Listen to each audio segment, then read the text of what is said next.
Mm.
Yes.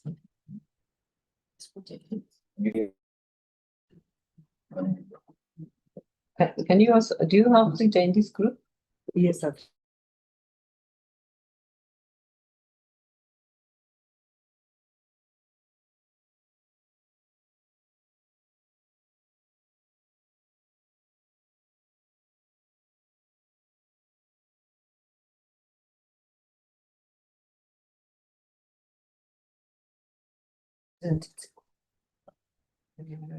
Engineer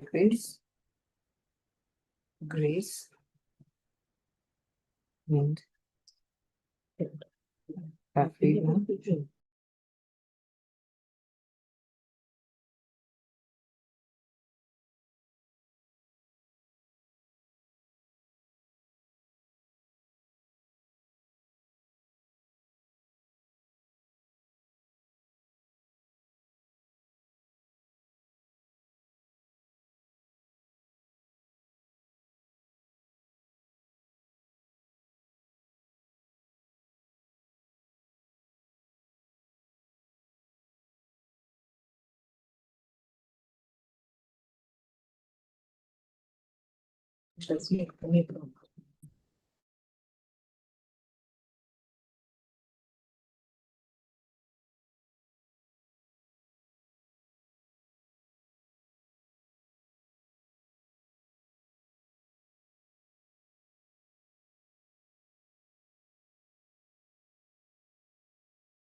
In fact, for now, it should be on.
Good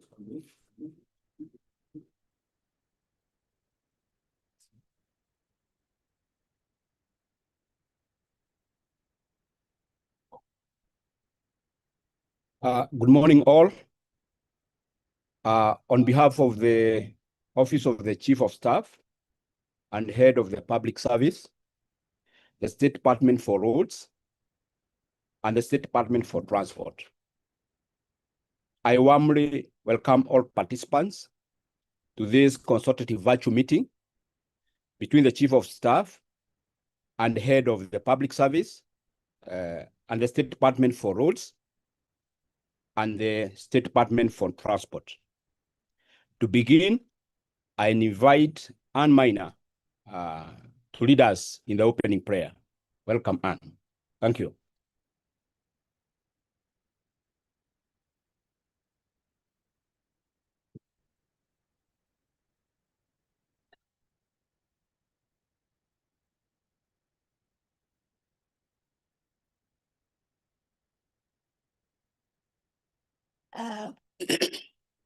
My name is Anne Minor, and I want to welcome you all as we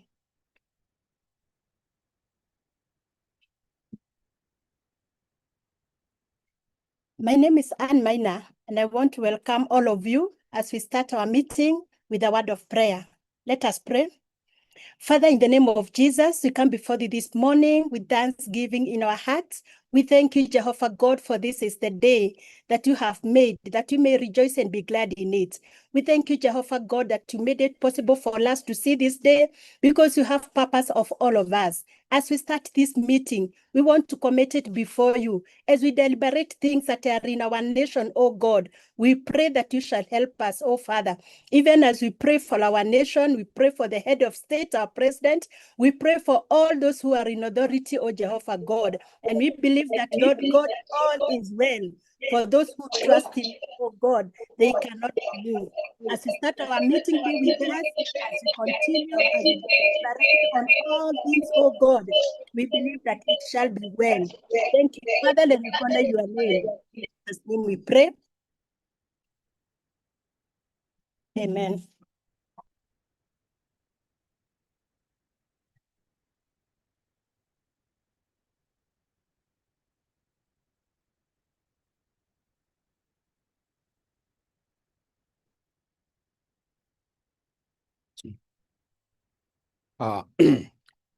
Allow me now to acknowledge the presence of our chief guest, the Chief of Staff and Head of the Public Service, Mr. Felix Kosgei.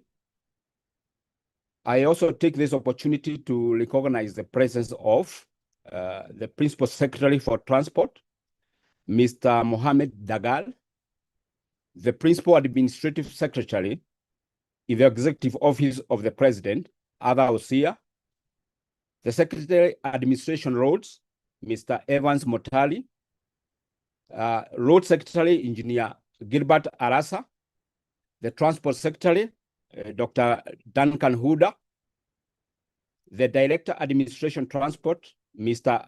Ibrahim Abdi, the board chairs, board members, the DGs, and chief executive officers from our agencies, Kenha, Kera, Kura, KRB, EBK, KTRIP, KPA, KRC, LAPSET, NAMATA, and NTSA.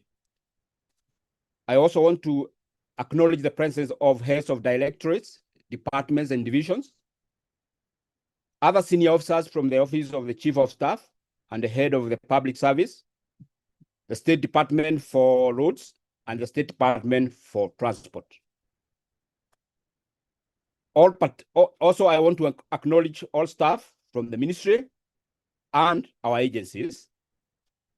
I wish to extend a very special welcome to each one of you, our invited participants who have logged in into this meeting from across the length and breadth of this country, whether individually or in groups.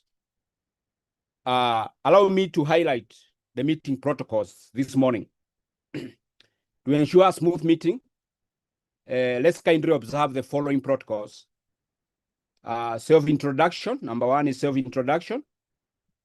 Kindly introduce yourself in the chat section by indicating your name, designation, station or county, and list where seated in groups.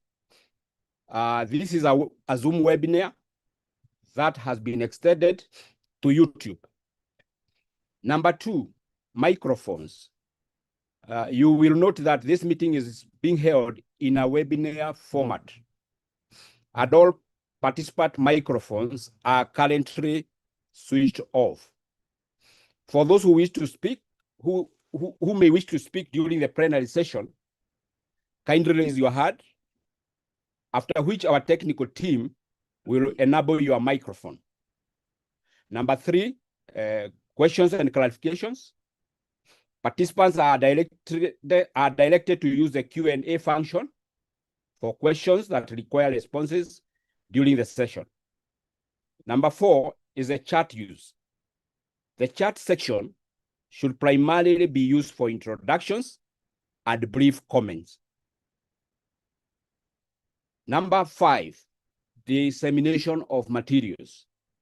Please note that all material, including the PowerPoint presentations made, the recording of this meeting, as well as the speeches made by the chief guest and keynote speakers, will be shared through the emails that you have used to register. Number six is to request all our participants to follow the meeting through the following social media pages. Number one or A is Felix Kosgei on Facebook, X, and TikTok. Use the name Kosgei. Number B, Chief of Staff and Head of Public Service on YouTube channel.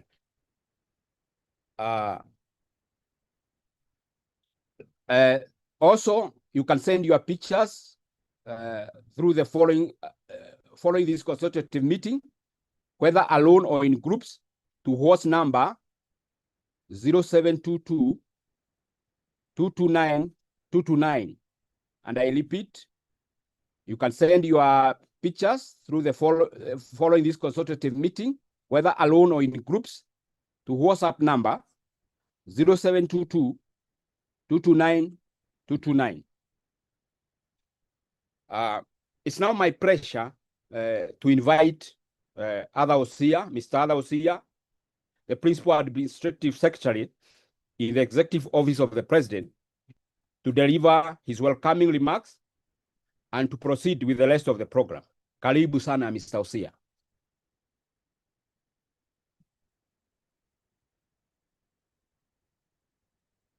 Thank you very much, Mr. Mose. Our chief guest and the convener, the Chief of Staff and Head of Public Service, the Principal Secretary, State Department for Transport, Mohammed Daga, all chairpersons of boards, members of boards, and CEOs of institutions within the two state departments, senior officials and staff from the state departments, all distinguished participants, ladies and gentlemen, good morning.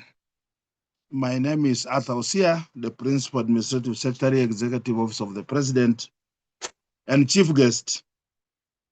Allow me to extend a warm welcome to all of us in this important engagement, which brings together the leadership and the staff of all cadres within the roads and transport ecosystem. This session forms part of the ongoing series of structured and consultative engagements across the public service. The Chief of Staff and Head of Public Service has been undertaking a deliberate and well-coordinated program of engagements aimed at strengthening coherence, reinforcing unity of purpose, and sharpening strategic focus across the public service. These engagements are anchored within the broader revitalization and re-energization agenda, a flagship reform initiative designed to consolidate gains made, deepen institutional alignment, and renew our collective commitment to disciplined, ethical, and results-driven service delivery. While this reform agenda spans the entire public service, it is recognized that different sectors face distinct operational realities. Accordingly, tailored engagements such as this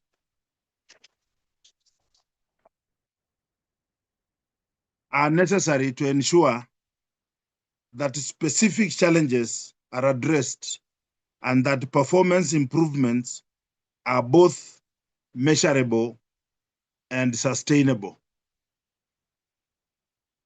Ladies and gentlemen, I'm pleased to report that under the stewardship of the Chief of Staff and Head of Public Service, this reform agenda has gained significant traction across government. Extensive engagements have already been undertaken across multiple sectors with encouraging results of uptake and alignment emerging. This office has held consultations with the following: all regulatory authorities and agencies, all the leaderships of public universities, including chancellors, vice chancellors, council members, deans, and registrars.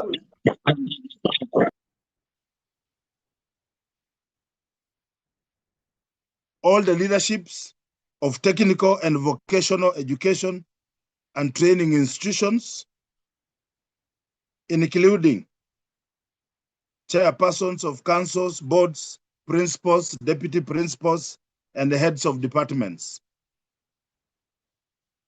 All heads of human resource function across the public service. All public finance management officers, including heads of internal audit, finance officers, accountants, and procurement officers. All public officers of all cadres across all duty stations, both within and outside the borders of our country.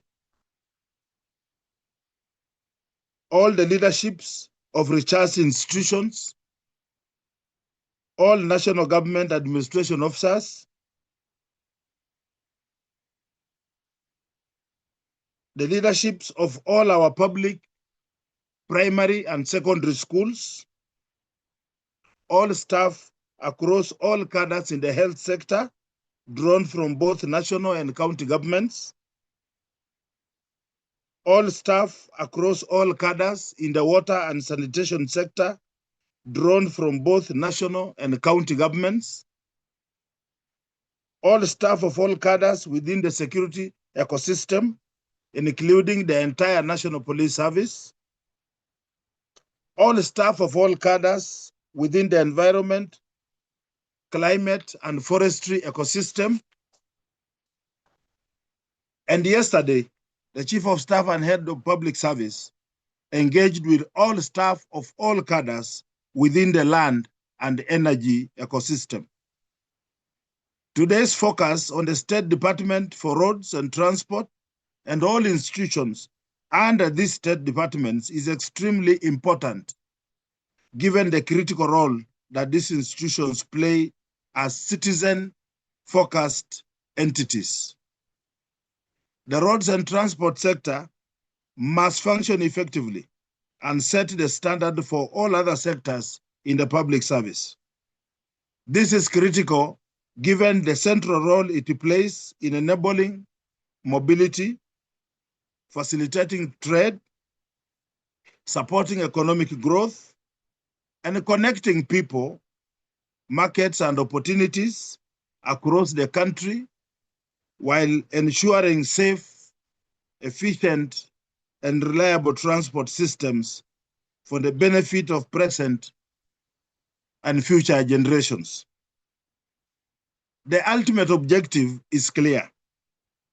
It is to ensure that this revitalization and re-energization agenda permeates every level of government and reaches every corner of the Republic, while embedding a culture of accountability, discipline, professionalism, and results-oriented service delivery throughout the public service architecture. Above all, we must ensure that our efforts translate into a lived and felt experience for our citizens. The people of Kenya must experience a public service that is responsive, efficient, compassionate, and firmly aligned to their needs and aspirations. I therefore urge each one of us to take personal responsibility in cascading this message within our respective institutions. We must have additional separate meetings convened by the leaderships of our different institutions. The conversation and feedback sessions must continue at every level until the transformation we seek becomes visible, tangible, and undeniable. Our chief guest, with those few remarks of welcome, allow me to invite the Principal Secretary, State Department for Transport, Mohammed Dagar, to make his remarks. Welcome, Bwana PS.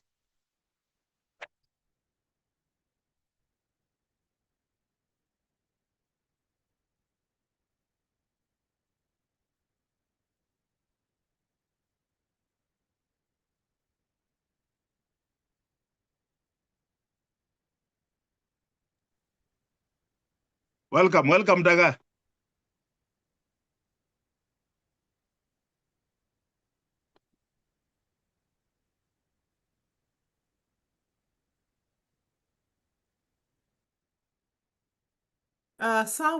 Before the PS Dagar from Transport comes on, we have the Secretary Administration who is going to read the remarks of the Principal Secretary in the Department for Roads, PS Bogwa.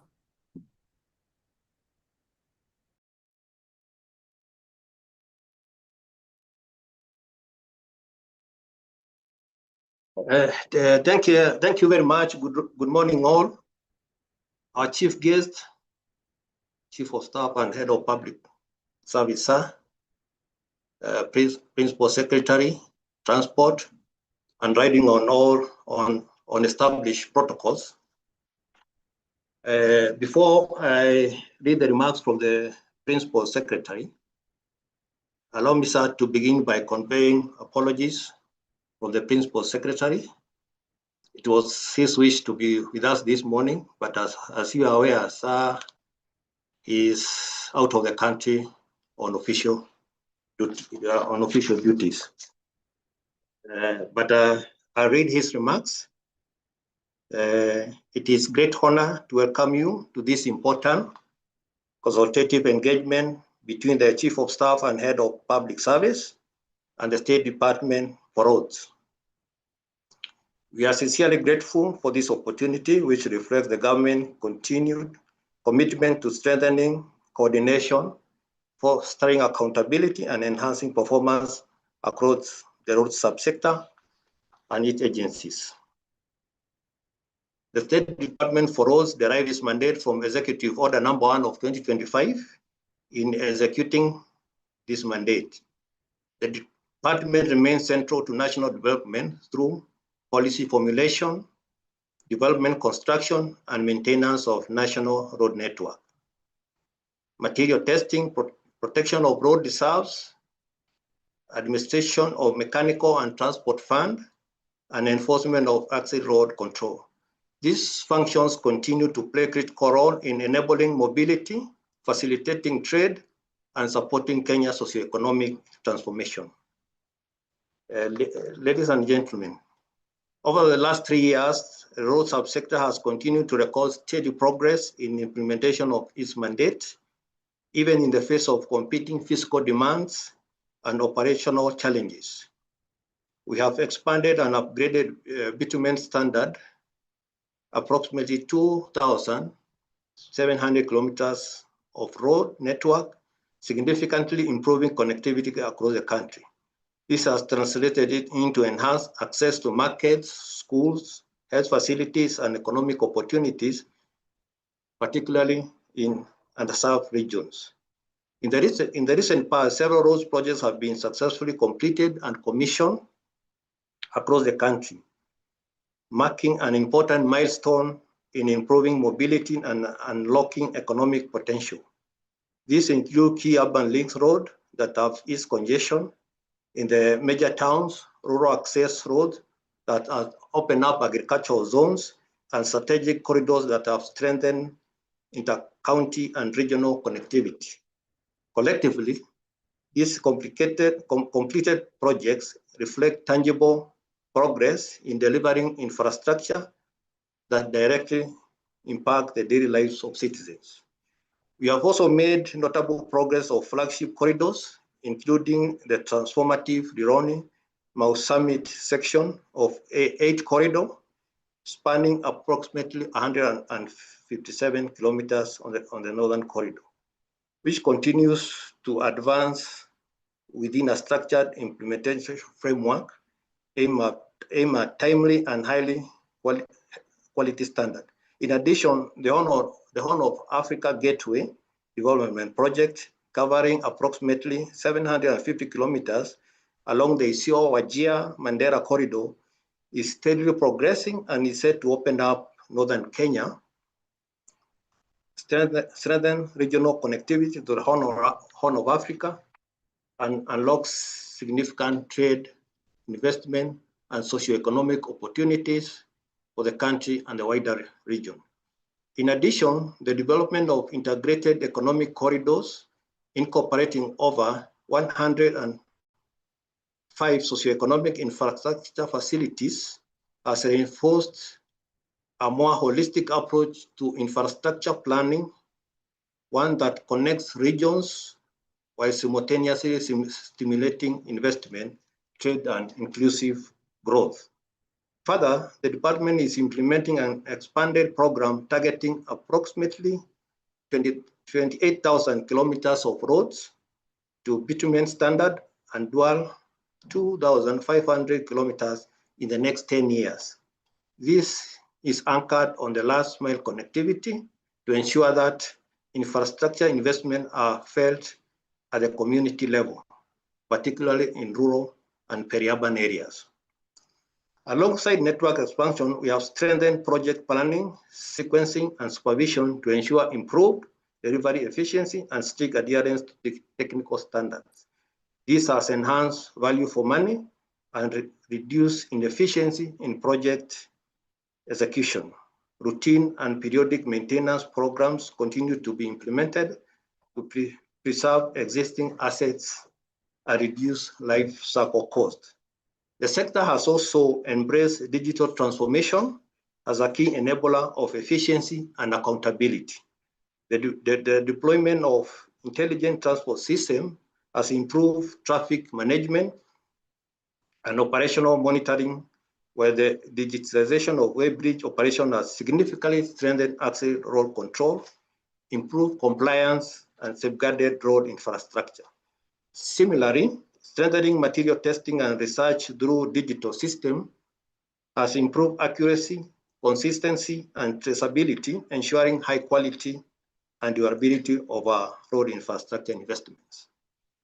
Climate resilience has also been mainstreamed into planning and design, with increased emphasis on drainage system, durable materials, and environmental safeguards to address the growing impact of extreme weather conditions. In addition, we have continued to strengthen institutional capacity across the sector through targeted training and skill development initiatives.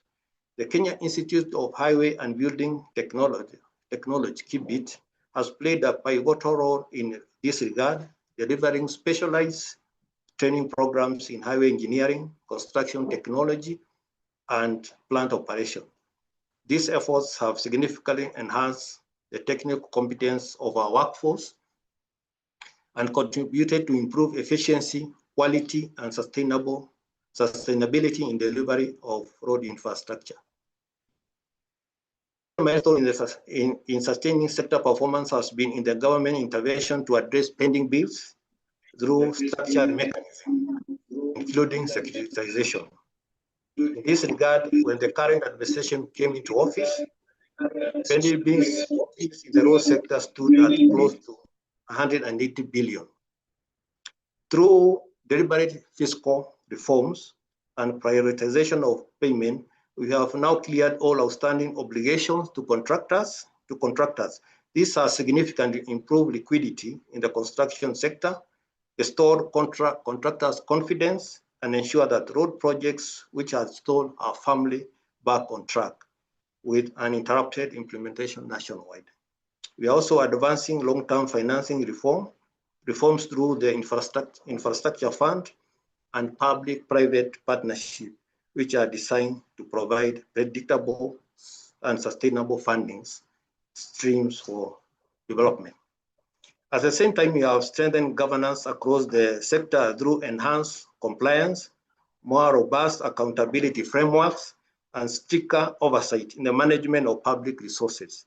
This has been further reinforced by the strengthening of our legal and regulatory framework, including the development of key policy instruments, such as the National Tolling Policy, amendments to the Road Act and Kenya Roads Board Act, as well as the refinement and issuance of relevant statutory instruments to support effective implementation and ensure great transparency, efficiency, and sustainability in the sector. Coordination among the implementing agencies, including Kenya National Highway Authority, Kenya Rural Roads Authority, Kenya Urban Road Authority, KURA, Kenya Roads Board, Kenya Engineering Technology Registration Board, and Engineers Board of Kenya and county government has significantly improved, leading to better planning, coherence, and more efficient delivery of road projects. In support of this, the establishment of Road Subsector Multi-Agency Communication Committee has greatly enhanced structured communications across the sector. This platform has improved information sharing, strengthened coordination of messaging, and ensure timely dissemination of updates on ongoing and complete road projects. As a result, public awareness has improved and transparency in project implementation has significantly strengthened. Distinguished colleagues, we recognize that the achievement of this sector are anchored on the dedication, professionalism, and commitment of our staff. In this regard, we have placed strong emphasis on strengthening staff welfare, enhancing motivation, and promoting institutional stability across the sector. We have continued to improve staff progression system to address long-standing concern of career stagnation. This includes the strengthening of performance-based advancement frameworks, the acceleration of promotion which established within the established career guidelines, and the enhancement of transparency, fairness, meritocracy in human resource management processes. In addition, we have expanded targeted capacity building programs and continuous professional development initiative to equip staff with requisite competences to respond effectively to the demand of rapidly evolving environment. We are equally undertaking deliberate intervention to improve working conditions and strengthening institutional engagement mechanism, ensuring that staff remain motivated, valued, and adequately supported in the execution of their responsibility. These reforms are aimed at restoring morale, enhancing productivity, and building a more agile, responsive, result-oriented public service. Further, we have developed and finalized key human resource instruments for the State Department, including structured career progression guidelines for artisans, technicians, technologists, and engineers, thereby providing clear, predictable, and equitable career pathways across technical cadres. Despite these gains, the sector continued to face several challenges, including budgetary constraints, rising construction costs, contractor performance variability, climate-related risks, and infrastructure vandalism. We are addressing these challenges through strengthened governance, improve oversight mechanism, enhanced digital systems, and continuous institutional reforms, and improving efficiency and accountability. Our chief guest, to sustain and accelerate this gain, we seek continued support in mobilizing sustainable financing, strengthening interagency collaboration, enhancing governance and oversight, and deepening digital transformation across the sector. In conclusion, I reaffirm the unwavering commitment of the State Department for roads to deliver safe, reliable, and resilient infrastructure that supports national development and improve the quality of life of all Kenyans. We remain guided by the principle of efficiency, accountability, and service excellence. We look forward to a fruitful engagement and continued collaboration as we advance Kenya's road network and product development agenda. Thank you, and God bless Kenya. Back to you, Mr. Osia. Thank you very much, Evans Motari, for those remarks from the PS. I now once more take this opportunity to welcome PS Daga to make his remarks and invite the Chief of Staff and Head of Public Service to give his keynote address. Welcome, Daga.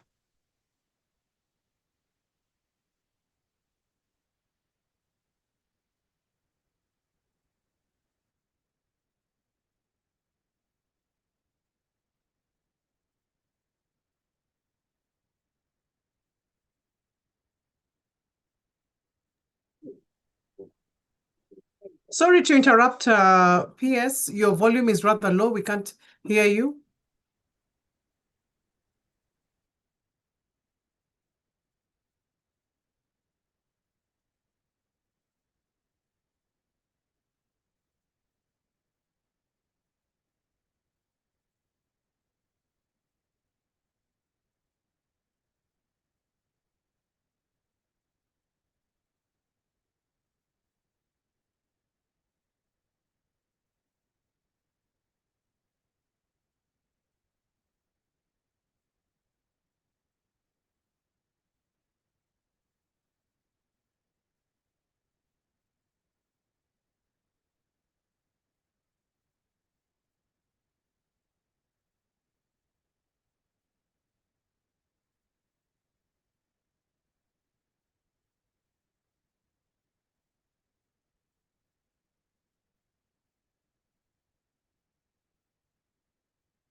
Hello, PS.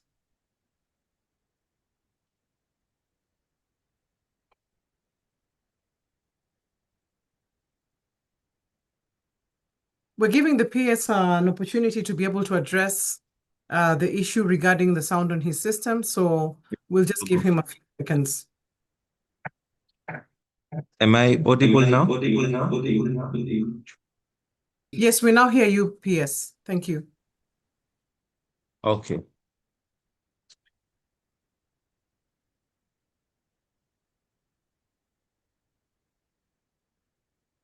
My apologies.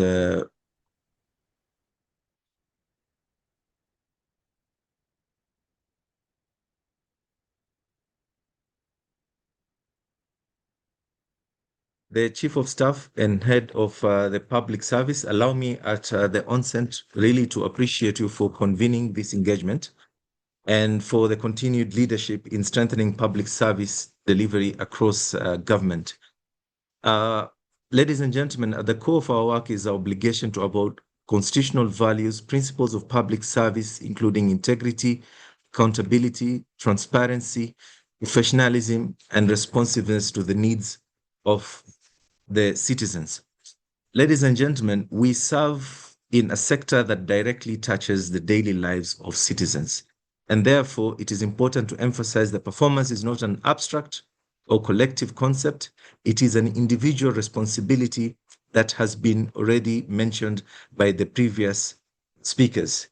Our citizens expect efficient, reliable, and result-driven service delivery. And as we undertake this responsibility, we remain guided by the vision of His Excellency the President, the road to Singapore. This vision challenges us to build a public service that is efficient, disciplined, accountable, and globally competitive. Ladies and gentlemen, it is important to acknowledge the progress made within the transport sector so far. Significant strides have been achieved in strengthening Kenya's position as a regional transport and logistics hubs. These include the ongoing development of the standard gauge railway from Naivasha to Kisumu, and then onwards to Malaba, that was launched last month by His Excellency the President. We are also expanding and modernizing the meter gauge railway and commuter rail services, and these include the Nairobi-Ruiru-Thika line, the Nairobi-Kikuyu-Limuru line, the new Rirutangong-Kiserian-Rongai line, the one that was opened the other day by His Excellency the President in Miritini in Mombasa, and also the Voi Taveta that was opened last week. We continue to optimize the use of the inland container depots. The government has invested in additional SGR and MGR rolling stocks, and also modernizing our port of Mombasa. The port of Mombasa last year was able to handle 45 million metric tons from 40 million metric tons in 2024, indicating growth of 10%. And at the same time, we recorded a throughput of over 2.1 million containers against 2 million containers in 2024, indicating a growth rate of 5.5%. The construction of the first berth at Dongokundu, berth 1, and also the special economic zone in Mombasa. We are also constructing berth 19B, the port of Mombasa. When you move to Lamu, you will all notice that the transshipment business in Lamu Port is very active right now. We have major shipping lines, and there's been a surge in activity this year with tripled vessel traffic since 2025. We are actually targeting to handle 1.2 million containers by next year, 2027. Still in Lamu, and as we embark on the development of the Lapsset Transit and Transport Development Corridor, which comprise 500-meter corridor to accommodate the core transport infrastructure, which include railway, highways, pipeline, the fiber optic cable, and other utilities. We are also putting up 5 kilometers of commercial and logistics hubs on either side of the corridor, bringing a total of then 10 kilometers that will be actualized in an integrated and coordinated approach to achieve sustainably an integrated economic corridor development model. We have also made progress in enhancing road safety through the establishment of modern motor vehicle inspection and driving testing centers, with modernization of Thika and Likoni motor vehicle inspection centers. Yesterday, we had a meeting on the bus rapid transit lines, the 5+1 or the 6 lines in Nairobi, and I'm happy to announce that we have now a way forward under the leadership of our Cabinet Secretary of Roads and Transport. We met the relevant Director Generals who are working jointly in delivering the bus rapid transit systems starting here in Nairobi. The department also developed and launched a national e-mobility policy in an effort geared towards greening the sector and encouraging the use of green energy in transport. Our efforts are geared towards enhancing our transit and transport corridors, thereby positioning Kenya as a strategic regional transport and logistics hub. Our chief guest, we remain grateful for your continued support and guidance, and as a sector, we are continuing to collaborate in strengthening capacity, and enhanced performance management system. Your leadership, sir, remains critical in enabling us to address persistent challenges and sustain momentum. Achieving the aspirations of the road to Singapore will require team spirit, a disciplined workforce, a strong performance culture, and a shared commitment to excellence in service delivery. Finally, as we welcome our chief guest, I wish to reaffirm the commitment of the State Department for Transport and its fraternity to upholding constitutional values, improving efficiency and performance, and delivering high quality and timely services to the people of Kenya. Let us rise to the occasion and play our part in building a public service that is accountable, responsive, and truly citizen-centered. It is now my honor to welcome the Chief of Staff and Head of the Public Service to give his keynote speech. Karibu, sir.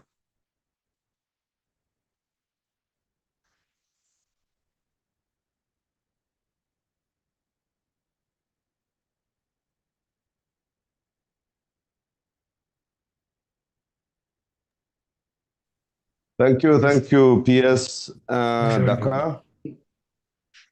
And I want to welcome everybody who are on board and thank you for attending.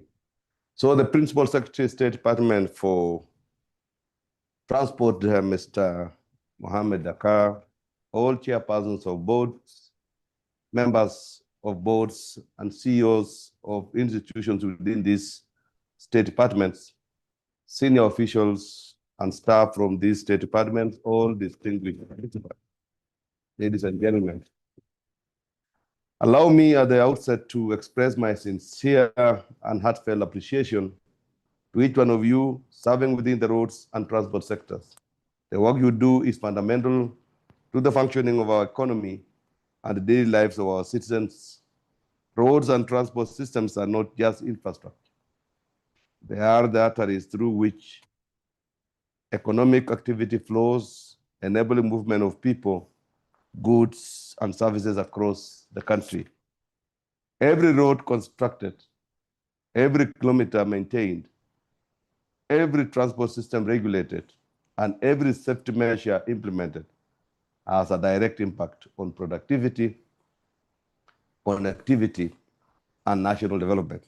Beyond the institutions and systems we often refer to, it is you as individuals working in planning, construction, maintenance, regulations, and enforcement who carry the responsibility of ensuring that this sector delivers effectively. I recognize that this work is complex and demanding. You operate in challenging environments, often under tight timelines, with high public expectations and constant scrutiny. You are required to balance quality, cost, safety, and efficiency while ensuring that projects are delivered to standard. Your efforts are visible. They are reflected in the expansion of our road network, in expansion and efficiency in the ports, and in improved connectivity between regions and the ongoing efforts to modernize our transport system. This is not ordinary work. It requires professionalism, technical competence, integrity, and a strong sense of public responsibility. I also acknowledge that you carry out this work in circumstances where expectations are high and resources must be carefully managed, yet you continue to deliver. I want you to know that your work matters. Your role in enabling mobility, supporting economic growth, and connecting our nation is essential to the realization of our development agenda. Ladies and gentlemen, as we take stock of the progress made, we must now firmly anchor these achievements within the broader government agenda, including our deliberate march towards Singapore-like transformation, an ambitious pathway to first world status defined by efficiency, innovation, and global competitiveness. Under the bottom-up economic transformation agenda, the roads and transport sector is a central pillar of national development. It is the backbone that supports economic activity, facilitates trade, connects communities, and enables access to essential services. So without efficient and reliable transport systems, the cost of doing business rises, markets become inaccessible, and economic growth is constrained. This places a critical responsibility on this sector to deliver infrastructure and services that are efficient, safe, and sustainable. One of the key priorities under the government's agenda is expansion and maintenance of road infrastructure to support agriculture, industry, and trade. Farmers must be able to access markets, goods must move efficiently across counties and borders, urban areas must function with reduced congestion and improved mobility. Under the Bottom-up Economic Transformation Agenda and the medium-term development plan, ports are positioned as strategic gateways for trade, regional integration, and economic growth. The focus is on enhancing efficiency in cargo handling, reducing turnaround times, modernizing port infrastructure, and strengthening logistics systems to support seamless movement of goods. These include improving operational performance, leveraging technology, and ensuring that our ports remain competitive within the region.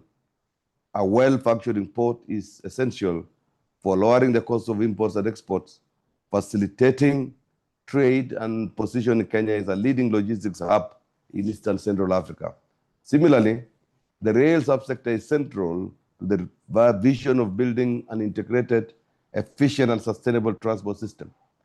Under better and the medium-term development plan, the focus is on maximizing the use of rail bulk cargo and passenger transport, strengthening connectivity between ports and inland destinations, and improving reliability and efficiency of rail services.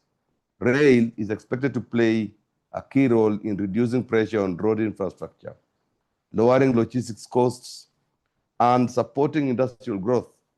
An effective rail system will enhance the movement of goods across the country and the region, while contributing to a more balanced and sustainable transport network. At the same time, the transport sector must ensure safety order. Road safety is not optional. The rising number of accidents, loss of lives, and injuries on our roads is a matter of serious concern.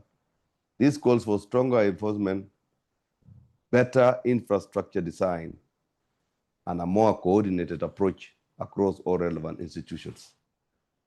Equally important is the modernization and integration of transport systems. These include improving public transport, enhancing logistics and freight systems, and leveraging technology to improve efficiency, transparency, and service delivery. The sector also plays a key role in supporting investments. Investors rely on predictable, efficient, and well-maintained infrastructure. Delays in project implementation, poor quality works, or inefficiencies in transport systems directly affect investor confidence and economic performance. So, ladies and gentlemen, the expectations placed on this sector are therefore very high. You are not just implementing projects. You are enabling economic transformation, supporting livelihoods, and shaping the future of this country. And for that reason, your work must align fully with national priorities and deliver results that are visible, reliable, and impactful. Having outlined the importance of this sector and its alignment with national priorities, we must now confront a difficult but necessary reality. There are internal weaknesses within the roads and transport sector that continue to undermine performance, compromise quality, and erode public confidence. These challenges are not new. They are well known, widely experienced, and in many cases, preventable. Allow me to address them directly. The first problem that we observe is integrity gaps and corruption in the sector. There are persistent concerns regarding how projects are procured, awarded and executed. In some cases, contracts are inflated, processes are influenced, and decisions are not always based on value for money or technical merit. We have seen situations where projects are awarded but do not reflect commensurate value on the ground, where costs appear high, yet the output does not meet expected standards, where variations are introduced without clear justification. This is not just an inefficiency, it is a loss of public resources. Corruption within the transport system does not only undermine efficiency, it directly compromises safety and costs lives. There are instances where unroadworthy vehicles are inspected and regularly cleared to operate, only for them to end up on our roads as moving hazards. When vehicles that do not meet safety standards are allowed onto the road through compromised processes, the consequences are predictable. Avoidable accidents occur, lives are lost, families are affected. These are not accidents in the true sense. In many cases, they are the result of failures within the system. Safety on our roads cannot be negotiated. It cannot be compromised. Any process that allows unfit vehicles to operate is not just a breach of procedure, it is a direct threat to human life. There are growing concerns around the persistence of overspeeding and other traffic offenses on our roads. Excessive speed, reckless driving, and disregard for traffic rules continue to be major contributors to road accidents, despite the existence of clear laws and enforcement mechanisms. This points not to a gap in policy, but to a failure in enforcement and compliance. When traffic rules are routinely ignored without consequence, indiscipline becomes normalized and the system begins to fail. His Excellency the President has been clear on the need for firm and immediate enforcement measures, including the introduction of instant fines for traffic offenses. While we are aware of the ongoing court processes on this matter, and we must allow due process to take its course, we must remain ready and vigilant.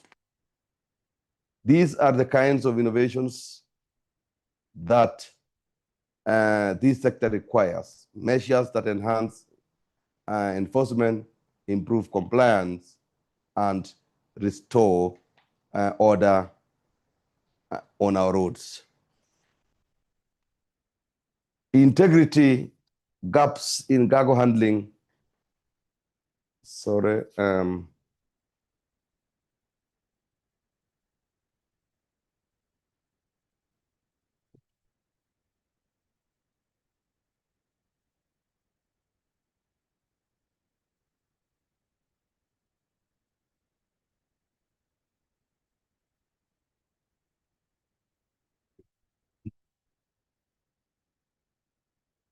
Integrity gaps in handling and clearance processes. That is an issue that we need to look at. There are persistent concerns around integrity within cargo handling and clearance processes. In some instances, delays are not procedural, but induced, creating opportunities for manipulation of documentation, preferential treatment of certain consignments, and informal practices that distort fairness and transparency. There are also serious concerns around integrity in how cargo is allocated and moved within the rail systems in our country. In some instances, access to rail service is not always based on clear, transparent, and equitable processes. There are allegations of preferential treatment where certain consignments or clients are given priority over others through informal influence. This distorts fairness, undermines confidence in the system, and discourages broader uptake of rail services. Where systems are not consistent and predictable, they create room for rent-seeking behavior and undermines confidence in port operations. The third concern is operational inefficiencies and delays in cargo movement. Cargo handling and clearance process are not as efficient as they should be in the rail and port transport systems. Delays in turnaround times, congestion within operational areas, and lack of seamless coordination across actors slow down the movement of goods. This increases the cost of doing business and weakens the competitiveness of our ports as logistical hubs. There are many cases where scheduling, documentation, and cargo movement processes are manipulated, leading to artificial delays or irregular prioritization. Cargo that should move efficiently is delayed only to be expedited through informal channels. This creates inefficiencies, disrupts supply chains, and introduces unnecessary costs for businesses relying on rail. Such practices are not operational challenges, they are integrity failures within the system. There are also concerns around weak controls in freight operations, including under declaration of cargo, inconsistencies in billing, and gaps in revenue accountability. Where systems are not tightly controlled and monitored, opportunities arise for revenue leakage, which directly affects the financial sustainability of the rail system. The fourth issue is weak coordination across port-related processes. There are gaps in coordination among the various processes that support port operations. Where systems do not operate in a synchronized manner, delays occur, accountability becomes diffused, and efficiency is compromised. A port system that is not fully coordinated cannot deliver seamless logistics services. The fifth concern is poor workmanship and substandard infrastructure. There are instances where infrastructure, especially roads, deteriorate shortly after completion. Services fail, drainage systems are inadequate, and repairs are required far earlier than expected. This raises serious concerns about quality control, supervision, and accountability during project execution. A road is not just to be built, it must be built to last. When infrastructure fails prematurely, the cost is borne by the public, both financially and through inconvenience. The seventh item of concern is stalled, delayed, and incomplete projects. Across the country, there are projects that remain incomplete, delayed, or abandoned. Contractors leave sites, timelines are not met, costs escalate without delivery. These delays affect connectivity, disrupt communities, and undermine confidence in government delivery. In some cases, projects become long-term inconveniences instead of solutions. The eighth concern is weak maintenance culture. There is a tendency to focus on new construction while neglecting maintenance of existing infrastructure. The ninth concern is roads that are already in place deteriorate due to lack of timely maintenance, potholes remain unattended, drainage systems are not maintained. Over time, minor issues become major repairs. This is not sustainable. Maintenance must be treated as a priority, not an afterthought. The 10th concern in this sector is overloading and weak enforcement in transport systems. Overloading of vehicles continues to damage road infrastructure. Despite existing regulations, enforcement is not always consistent. When enforcement is weak, roads designed for specific road loads deteriorate faster, increasing maintenance costs and reducing their lifespan.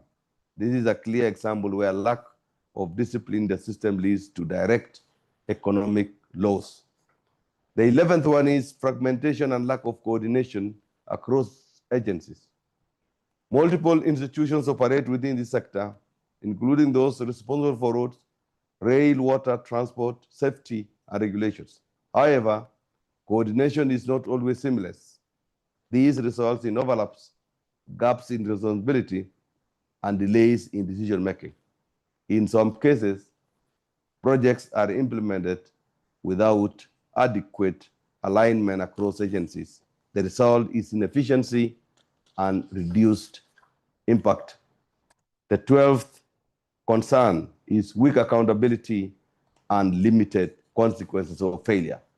Perhaps most concerning is that where failures occur, consequences are not always clear, consistent, or visible. Projects delay without accountability. Poor quality work is not always sanctioned. Inefficiencies persist without corrective action. When there are no consequences, standards decline. The next concern, which is number 13, is lack of discipline and order in the public transport system. There is a growing concern around the lack of discipline and order within parts of the public transport systems, particularly in Matatu sector. Indiscipline on our roads, including disregard for traffic rules, dangerous driving, overlapping, obstruction of lanes, and non-compliance with designated routes and stages has become a daily experience for many Kenyans. This is not just a matter of inconvenience. It directly affects road safety, contributes to congestion, increases travel time, and in many cases leads to loss of lives. Equally concerning is that this behavior persists despite the existence of clear laws, regulations, and enforcement institutions. This raises serious questions about consistency in enforcement, coordination among agencies, and the overall discipline within the system. Public transport must operate within framework of order, predictability, and safety. This is not an abstract ideal. It is a standard that is consistently achieved in first world countries, and there is no reason why we cannot achieve the same. This sector carries the responsibility to make that standard a reality. Without discipline, even the best infrastructure will fail to deliver its intended results. Roads and railways alone do not create efficiency.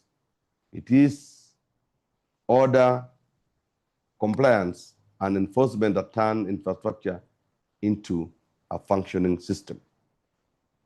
Ladies and gentlemen, at the center of all that we do is the Kenyan citizen, who ultimately judges the effectiveness of this sector, not by policies or structures, but by what they experience in their daily lives. For the ordinary citizen, this sector is about movement, access, safety, and reliability. It is about being able to travel safely, to transport goods efficiently, to access opportunities, and to do so in a system that is orderly, predictable, fair, and fair. Citizens want sanity in the sector. They want order on our roads. They want discipline in our transport systems. They want reliability across all modes of transport, and beyond that, they expect quality and timely service delivery. They expect infrastructure that works, systems that are coordinated, and services that are accessible. Above all, they expect a transport environment that is safe, predictable, and dependable. Many Kenyans today are exposed to how transport systems functions elsewhere. They have traveled, they have seen, and they understand what efficiency, order, and reliability look like. They know that these are not extraordinary standards, they are basic. When they return home, they do not leave those expectations behind. They come back expecting the same level of order, the same level of discipline, and the same level of service from their own systems, and rightly so. As taxpayers, they are entitled to it. They are entitled to service. They are entitled to safe, efficient, and well-coordinated transport services. They are entitled to value for the resources they contribute. These are not unreasonable expectations. They are the minimum that we owe them. The truth is, these expectations are not beyond our reach. We already have the mandate. We already have the institutions. We already have the frameworks. If each one of us undertakes our responsibilities fully, diligently, and with integrity, if each institution delivers on its core mandate without compromise, then we can meet these expectations. The challenge is not capacity, the challenge is execution. Collectively, we must ensure that this sector operates as a coherent system, that infrastructure is supported by discipline, that services are delivered with efficiency, and that outcomes are visible to the citizen. But equally important is individual responsibility. At the end of the day, the citizen does not interact with a system.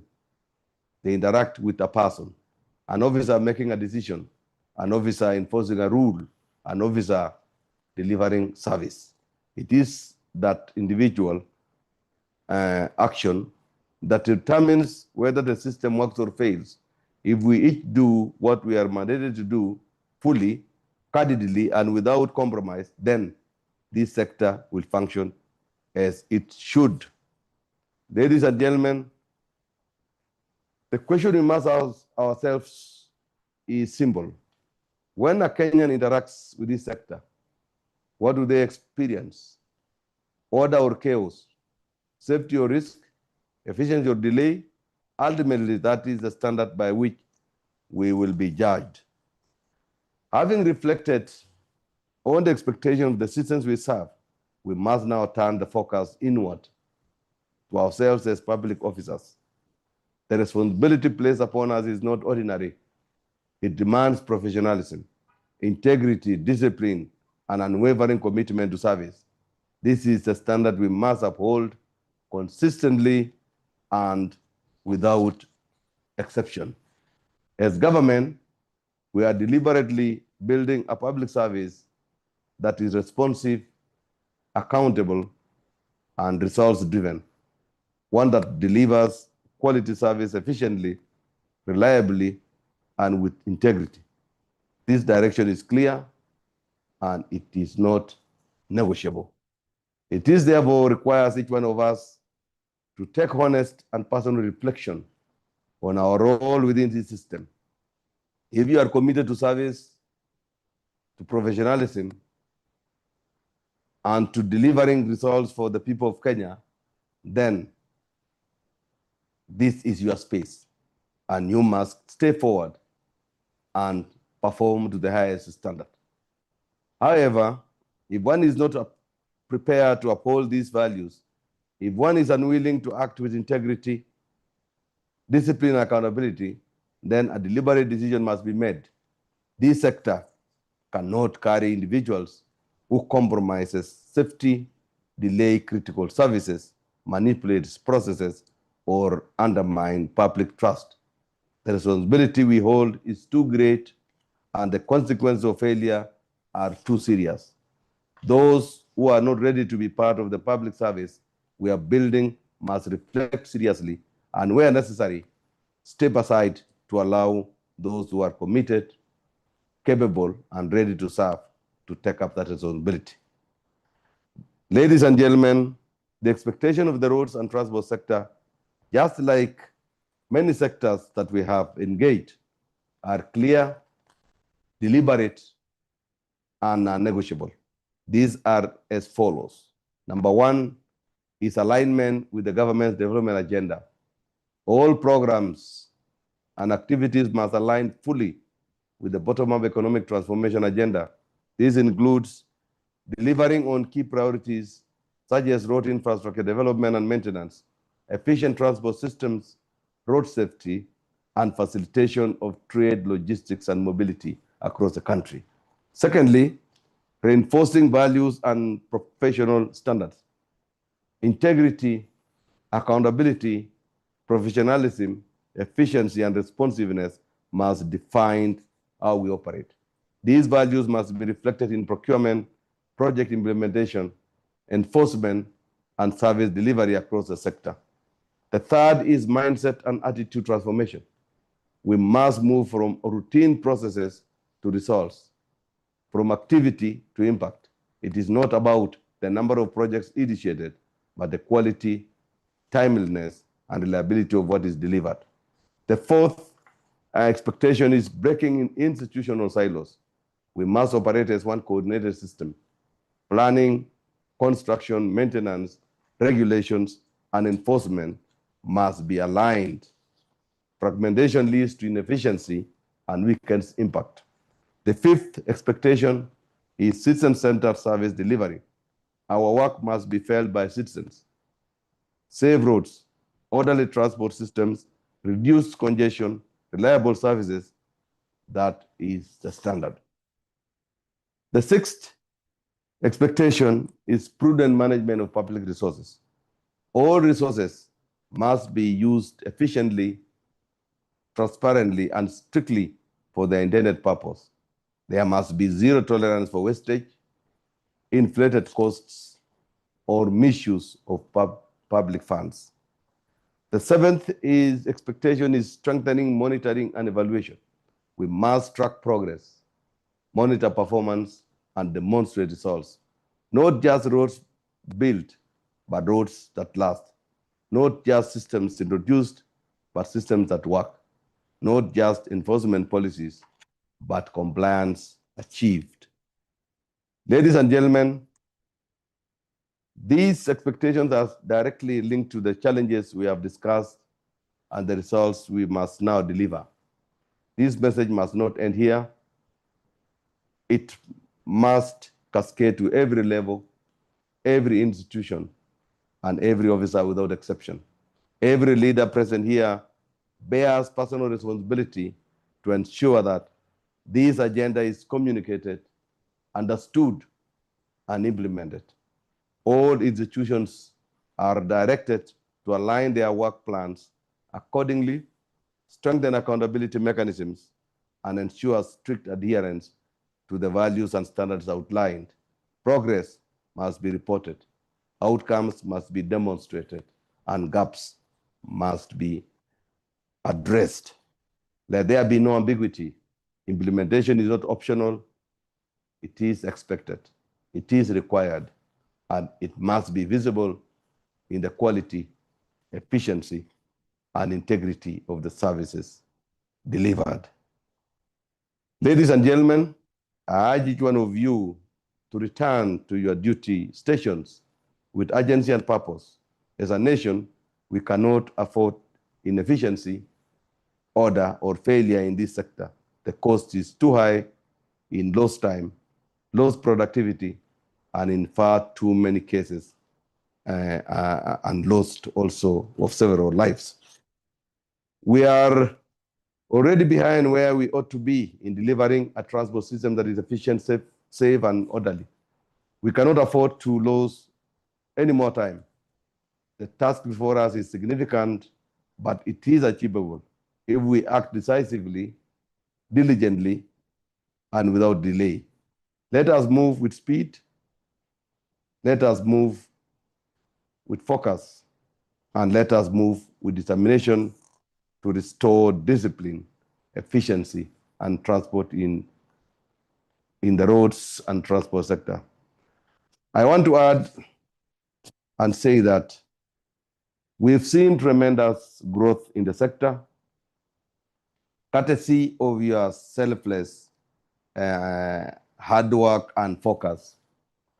We are seeing a lot of implementation of new innovations, use of technology, use of various innovations that you have come up with. We've seen many people going abroad to benchmark, and we are seeing that there is additional knowledge in our respective officer. However, still we have problems. We have problems in as far as efficiency is concerned. We have problems in as far as effectiveness is concerned. We have problems in as far as recognizing that the citizens that we are serving are the ones that put this government in place and are the ones that have given you responsibility or opportunity and privilege to serve as a public servant, because public service office is held on trust. It is not an entitlement, or it is personal. It is held on behalf of the people. So issues of corruption should end if we have to move from third world to first world. Issues of procrastinations should also end if we have to move from third world to first world. Issues of wastage, issues of negligence, issues of favoritism, issues of manipulation of tenders, manipulation of decisions should end. And we need to be men and women of integrity, professionals, people who are accountable to the government and to the people of Kenya. We cannot continue having even railway system that is so inefficient, but at the same time generating a lot of money that we cannot trace where that money goes. We cannot continue investing in the ports too much money, and we can still see inefficiencies that are obtaining in those ports of entry. It is also incumbent upon the NDSA officers to make sure that the road safety is maintained, registration of all motorable equipment is done in a manner that is professional. Agree with the enforcement agencies like police to ensure that road safety becomes on top of every decision making, so that at the end of the day, we'll have infrastructure that we have spent too much money to deliver the service that was required. There are several other institutions. Engineers Board of Kenya should always make sure that the engineers that are deployed are engineers of integrity. They need to continuously update these officers in terms of new ways of doing things, and also ensuring that their conduct, their behavior, their character is of that person that is called a professional. We want to continue pushing on. Issues of procurement is still a problem, right from the ports, the railway, and the roads. We still have a huge procurement problems where manipulations are seen, bid rigging is there, bid fixing, award fixing is there, manipulation, or even figures that are always indicated in the tenders, variations that are not necessary, lack of supervision, poor road construction network.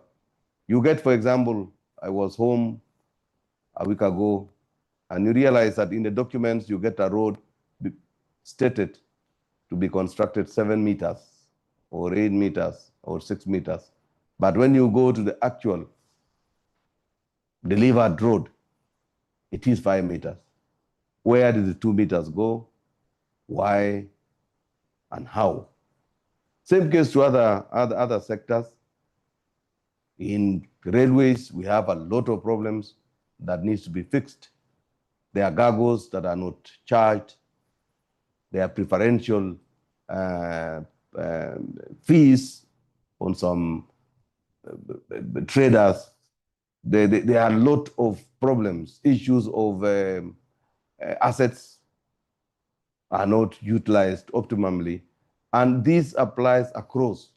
So I want to urge all of us, and the reason as to why we brought you here today was each and every officer to realize that you matter. Wherever you are, the office you are in, you matter.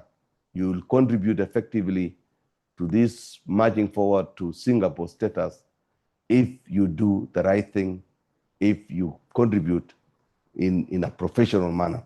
So let me end by really wishing you the very best of luck. We want to see change. Those who are people that have gotten used to infractions, manipulations, and all that vices, all those vices that is obtaining in the sector must be warned that we are going to do a cleanup. We started, you are aware, a year ago. We are continuing. The road sector should stand and become professional, efficient. We are also focusing on all sectors, and transport sector has to be awakened, be awakened, because we are watching and we are going to make sure that anybody who does not believe in the transformation of this administration has to leave, because we don't want obstacles that are messing up the progress of this country going forward. We are also vigilant. We are also monitoring. We get several reports from NTSA, several reports on these agencies, KERA, KURA, KENA, and we are not going to hesitate in trying to correct the wrongs that is always seen there. All what we want is that all of you, right from the Director Generals, PSs, Secretary to Administration, supervisors, to ensure there is prompt, proportionate, and lawful consequences to any infraction that is caused by an officer under you. Let us make sure that if somebody messes, action must be taken there and then, so that we get an institution or a sector that is efficient, that can be trusted, and a sector that each and every consumer of the services they offer is happy and want to expand its investments in the country. So otherwise, the time for action is now, because in the end, what will matter is not what we did, what we said, but what we did. Thank you very much. Have a fruitful discussion, and I want to urge all the officers here to ensure that they stay put till the end. I can see about 200-300 people have dropped since we started, because we had reached 7,000 plus. Now we are 6,900. So the officers in charge, the supervisors, right from the PSS, Secretary Administration, needs to tell all of them to come back to log in and continue till the end of this session. Thank you very much, and have a fruitful discussion.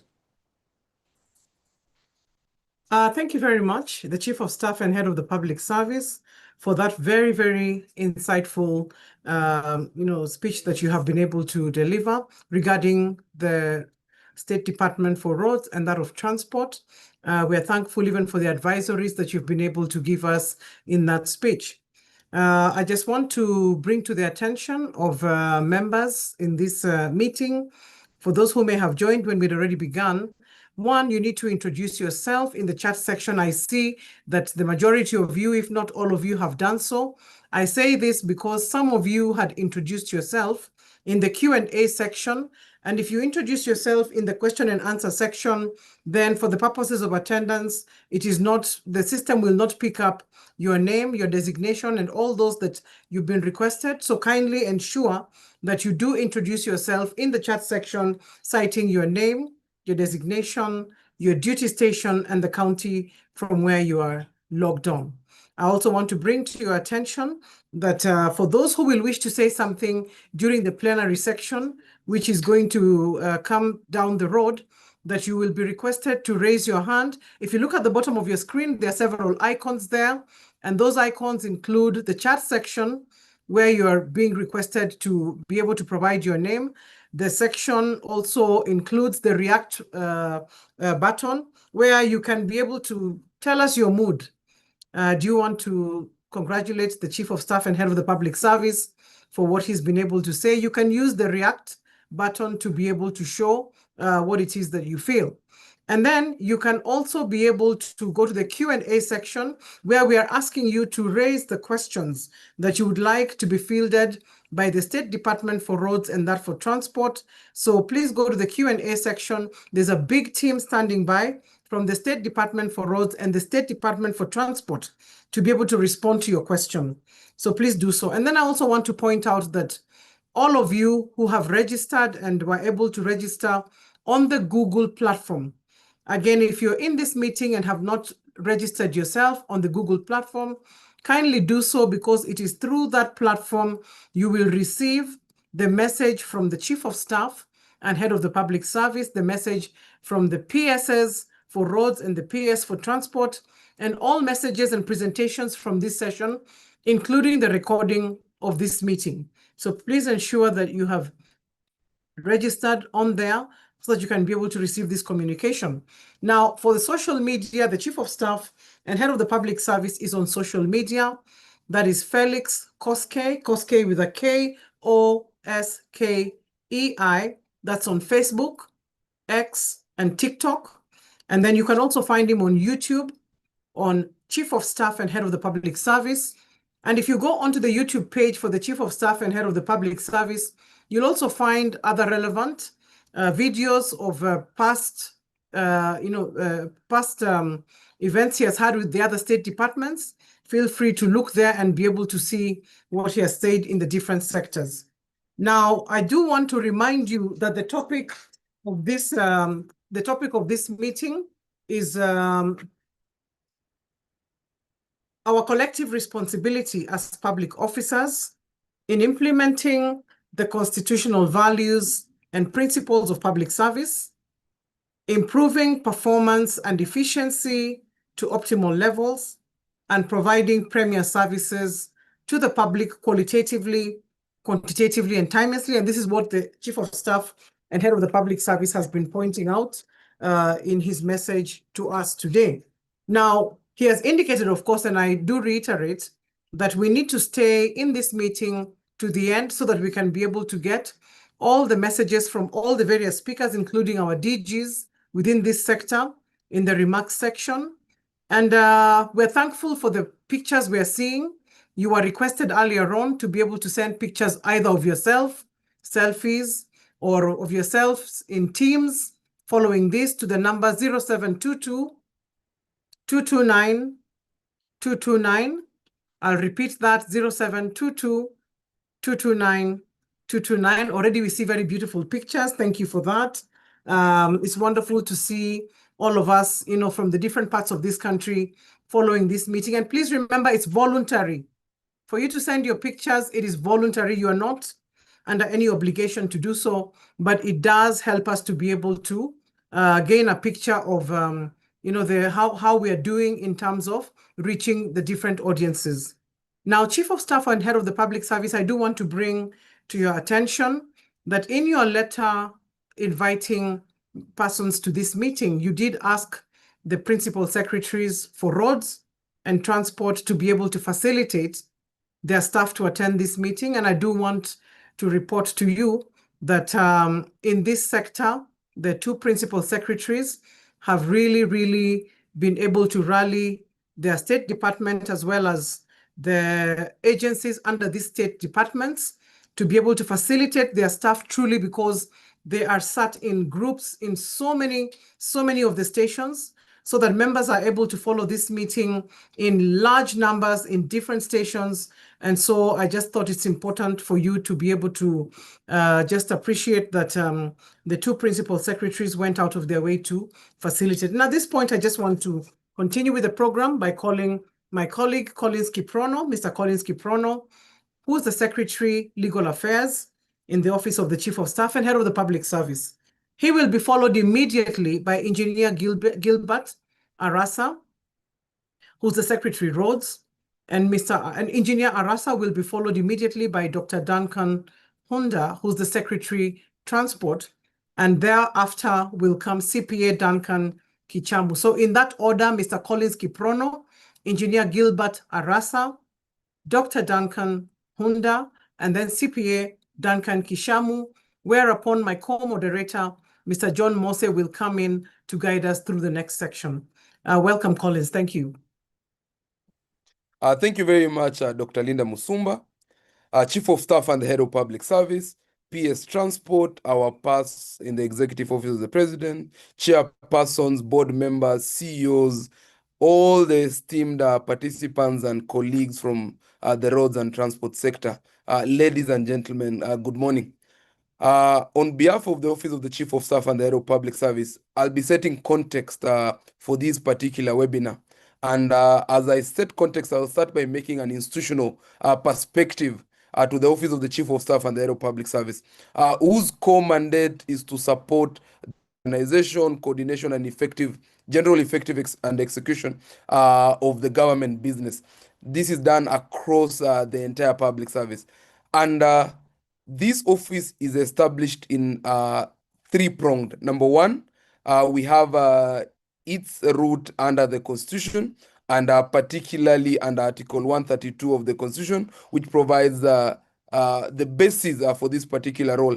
And when you go further under Article 132 3B, it mandates that the president shall direct and coordinate the functions for all the ministries and government departments. And when you go further under Article 132 4A, it empowers the president to establish any office within the public service.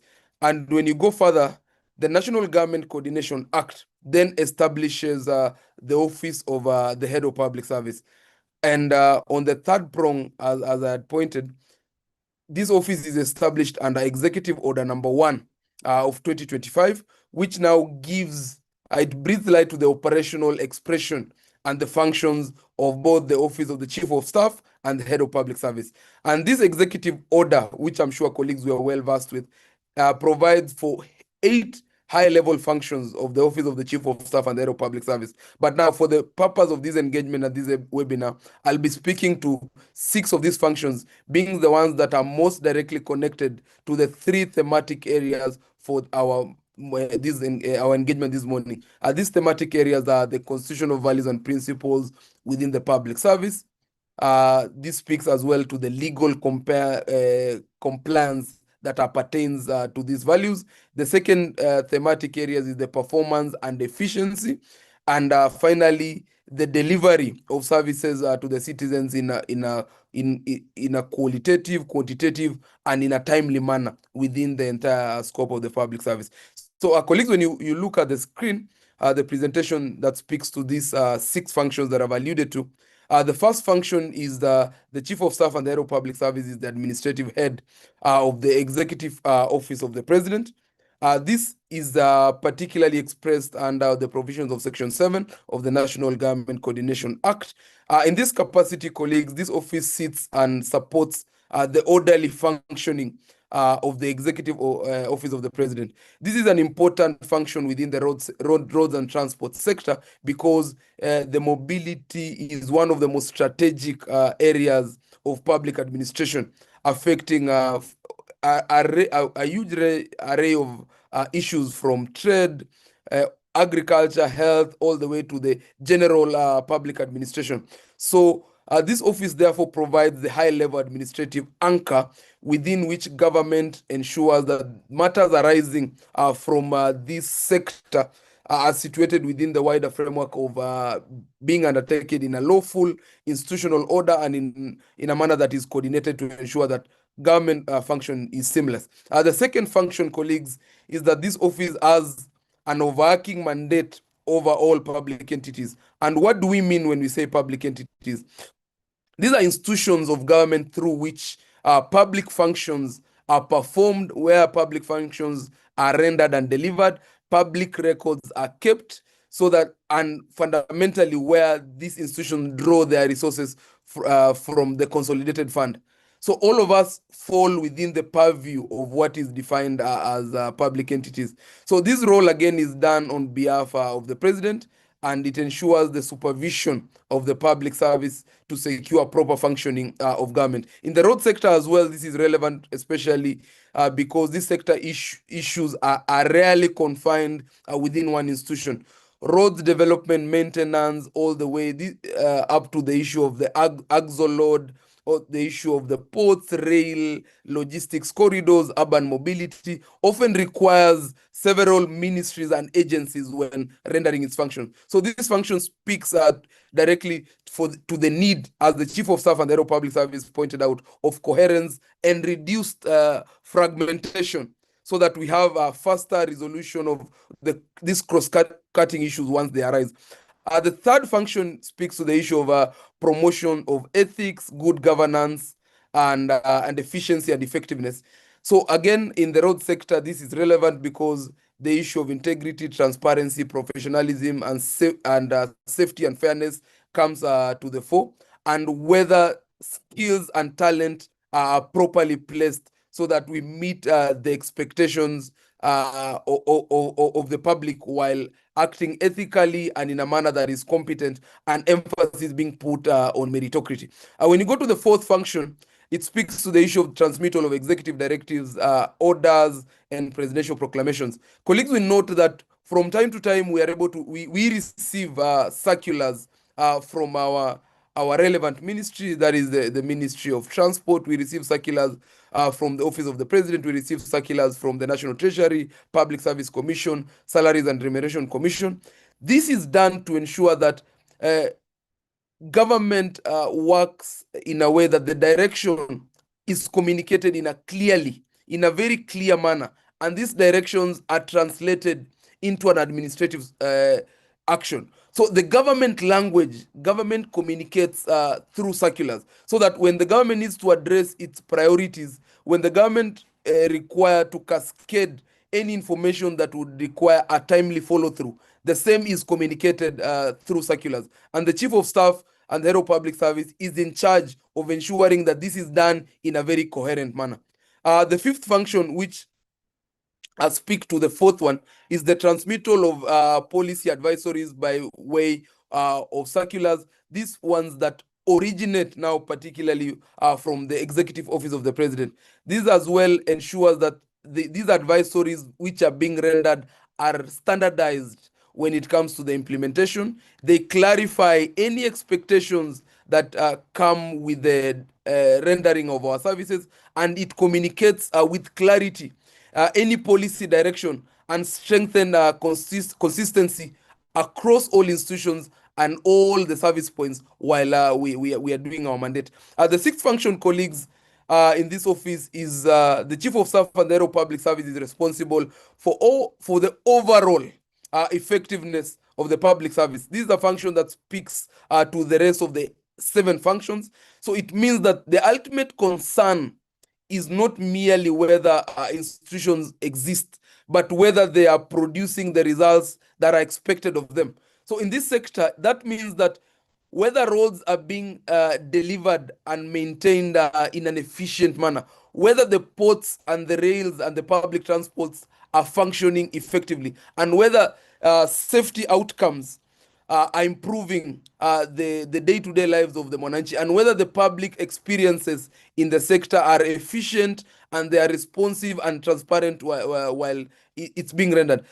So taken together, these 8 functions show that the Office of the Chief of Staff and the Head of Public Service sits at the coordination and stewardship, so that it ensures the ethical oversight, implementation, discipline, and effectiveness. So this is done in the lens in which the sector must be organized and be able to be assessed, so that the result is key while rendering services. So in that sense, the office is helpful in ensuring that roads and transport governance is not just a legally assignment in the law, but it's lawful, it's done in a lawful manner, it's coordinated efficiently and ethically conducted, and in a manner that is visibly effective in the service to the public. When you go to the next slide, as you can, yes, the next slide, you are right, just go to the next slide. So these functions are directly relevant to today's engagement. And here is the context, colleagues. The administrative and leadership speaks to the institutional order and lawful administration. When you look at coordination of government business, it speaks to performance and coherence and execution discipline. When you look at the aspect of promotion of ethics and good governance, it speaks to the constitutional values and principles of public service. When you look at the aspect of transmission of executive directives and circulars, and even circulars that originate from our different institutions, it speaks to the clarity and consistency and timelines of implementation. And finally, the aspect of responsibility and overall effectiveness speaks to the central question which we should pose before this engagement, as to whether institutions within the roads and transport sector are functioning in a way that it delivers lawful, efficient, safe, reliable, and citizen-centric results. It is from this stewardship perspective, colleagues, that the office has called for this engagement within the roads and transport sector under the government organization. So the sector implements mainly through the State Department for Roads and the State Department for Transport, as the PS Transport had clearly indicated. So the roadside covers a huge array of functions, from the National Roads Development Policy all the way to the development, standardization, and maintenance of roads, through the registration of road contracts and development of the maintenance and airstrips. And on the other limb, the transport side covers national roads and transport policy, to the establishment of the integrated, efficient, effective, and sustainable public transport system within the Nairobi metropolitan areas and others. This also works through institutions which have been laid in the executive order, ranging from Kena, Kura, Kera, KRB, we have NTSA, we have Kenya Railways, we have KPA, KA, KCA, LAPSET, all the way to Namata. So this is a very, the reason why we are stating this is just to emphasize on the importance of this particular sector in the architecture of government. It's because this institution sits at the intersection, as pointed out by the Chief of Staff and the Head of Public Service, the intersection of trade, the intersection of mobility, the intersection of industrialization, household welfare, logistics, the intersection with the national competitiveness, so that it is a measure of determining how competitive a country is. So it is the clearest sector through which citizens can be able to judge government, whether the government is efficient, whether the government is responsive, whether the government is future-oriented. That is where now Singapore comes in. Whether the government is capable of producing a visible public value. So when roads are passable, transport systems work, when ports move cargo efficiently, and mobility improves, citizens see that the government is at work. But when access is delayed, congestion worsens, or the logistics, as the Chief of Staff and the Head of Public Service has spoken to the example at the port, when the congestion worsens, our logistics systems fail, citizens feel that this is a failure on the part of government. And citizen trust is one of the reasons why we are actually having this engagement. Citizens are feeling that the services being rendered to them is not to the level they expect. Please move to the next slide. So I wish to jump into the three thematic areas that is the subject of today's engagement. And as I pointed out, we have the implementation of the constitutional values and principles of public service and legal requirements under statutes. This first thematic areas is key because it speaks light to what are the legal dictates, what does the law provide. And when you look at Article 10, it binds public institutions to national values such as the rule of law, such as integrity, transparency, and accountability. When you go further to Article 232, which is tied to Article 10, it provides for the values of rendering service, values for the values for the pub. It sets out the values in which public servants are bound with. These values include high standards of high standards while rendering our professional services. Rather, if these services should be rendered in an efficient manner, an effective manner, and in a manner that uses the prudent dispensation of the economic dictates that are available to us. And these as well should be done in a prompt and equitable when delivering these particular services. When you go further to Article 47, it requires that while administering these services, the same should be done in an expeditious manner, in an efficient manner, in a lawful and reasonable, and in a manner that is procedurally fair. This particular aspect has been buttressed by the Fair Administrative Act, which now has codified in great limbs and lengths on what is expected of us. And this is just not a mere suggestion, because it is codified in the Constitution and even statute on what is the expectation while we are rendering our services. Now, and when you go further to the Constitution, and particularly the fourth schedule, it places the national trunk roads and parking aspects to the counties, but leaves the key and important aspects of national policy and infrastructure, so that it is mandated to the national government to be able to coordinate and develop policy around that particular space. And these constitutional duties are enforced further under the Kenya Roads Act, under the Kenya Roads Board Act, the National Transport and Safety Authority Act, and the wider transport legal framework, that is the regulations, that is the policy, that is the different circulars that have communicated how this policy are meant to be implemented. This means that the sector must not only mandate look at the mandate as provided in law, but rather it must exercise this mandate in a manner that is lawful, in a manner that is transparent, and in a manner that is accountable, and in a manner that it visibly reflects what is expected of us under the constitutional values. The second thematic area is the improvement of performance and efficiency to the to optimum levels. This area is key, and for us to be able to contextualize, I'll make an attempt to speak numbers, and I'm sure now these will be buttressed further by the further presentations that will be made by my colleagues from the transport and road sector. So here, the central question is whether this intersection between law, policy, institutional mandate, and public resources are being translated into a measurable roads and transport results.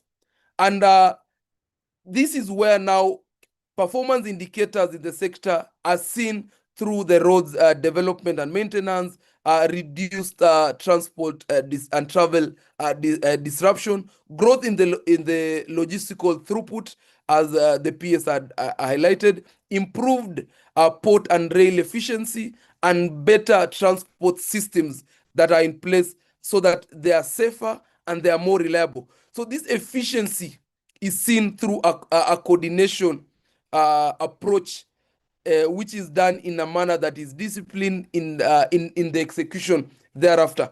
So over the period, the data that is projected in your screen, colleagues, indicates that over a period of 2022, 2023, 2024, 2025, the road subsector has recorded an increment of construction of about 3,805 new roads. At the same time, 73 new bridges have been constructed. Repairs have been done with over 240 kilometers of roads. Maintenance and rehabilitation having been undertaken in 122,736 kilometers, and designs over about 4,923 kilometers. And when you look ahead through the policy, the budget policy statement indicates that the sector has plans to expand infrastructure with about 1,891 kilometers of new roads being envisaged to be constructed, and an extensive maintenance while the financial year 2026-2027 all through to 2030-2021 speaks to the road subsector intends to upgrade about 28,000 kilometers to bitumen standards, and this will participate in dualing. This sector will be involved in the dualing of about 2,500 kilometers of roads.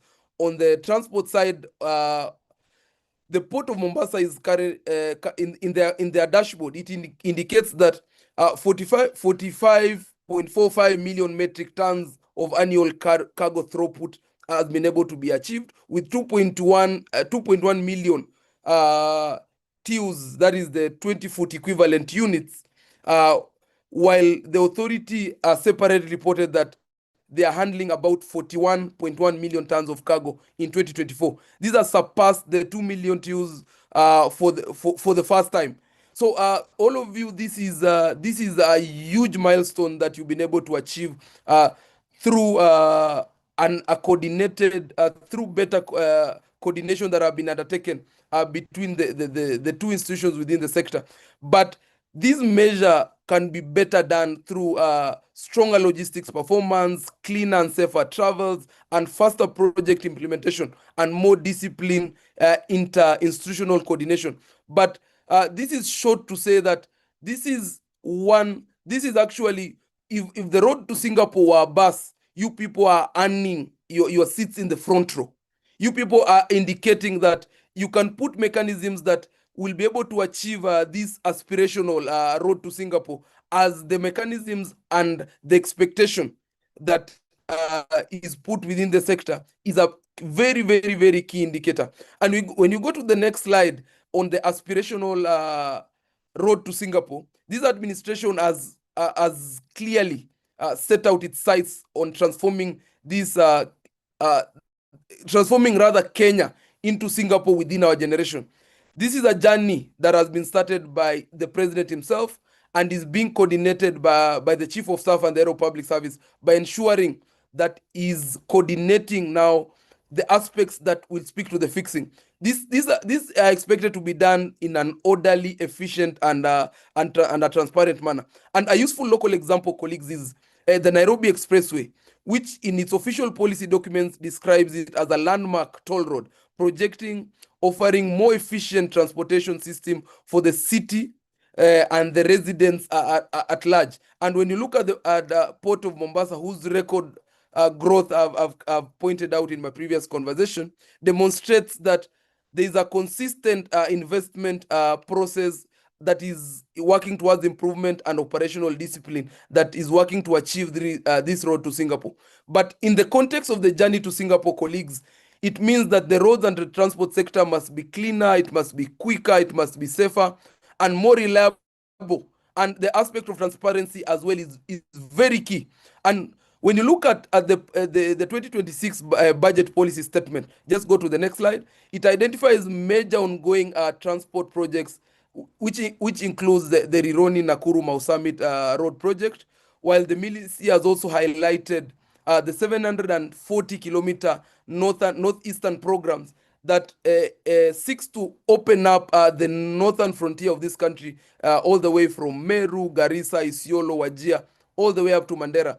And even further, the president launched in March 2026 the rail between Naivasha and Kisumu, the Naivasha-Kisumu Malava intersection.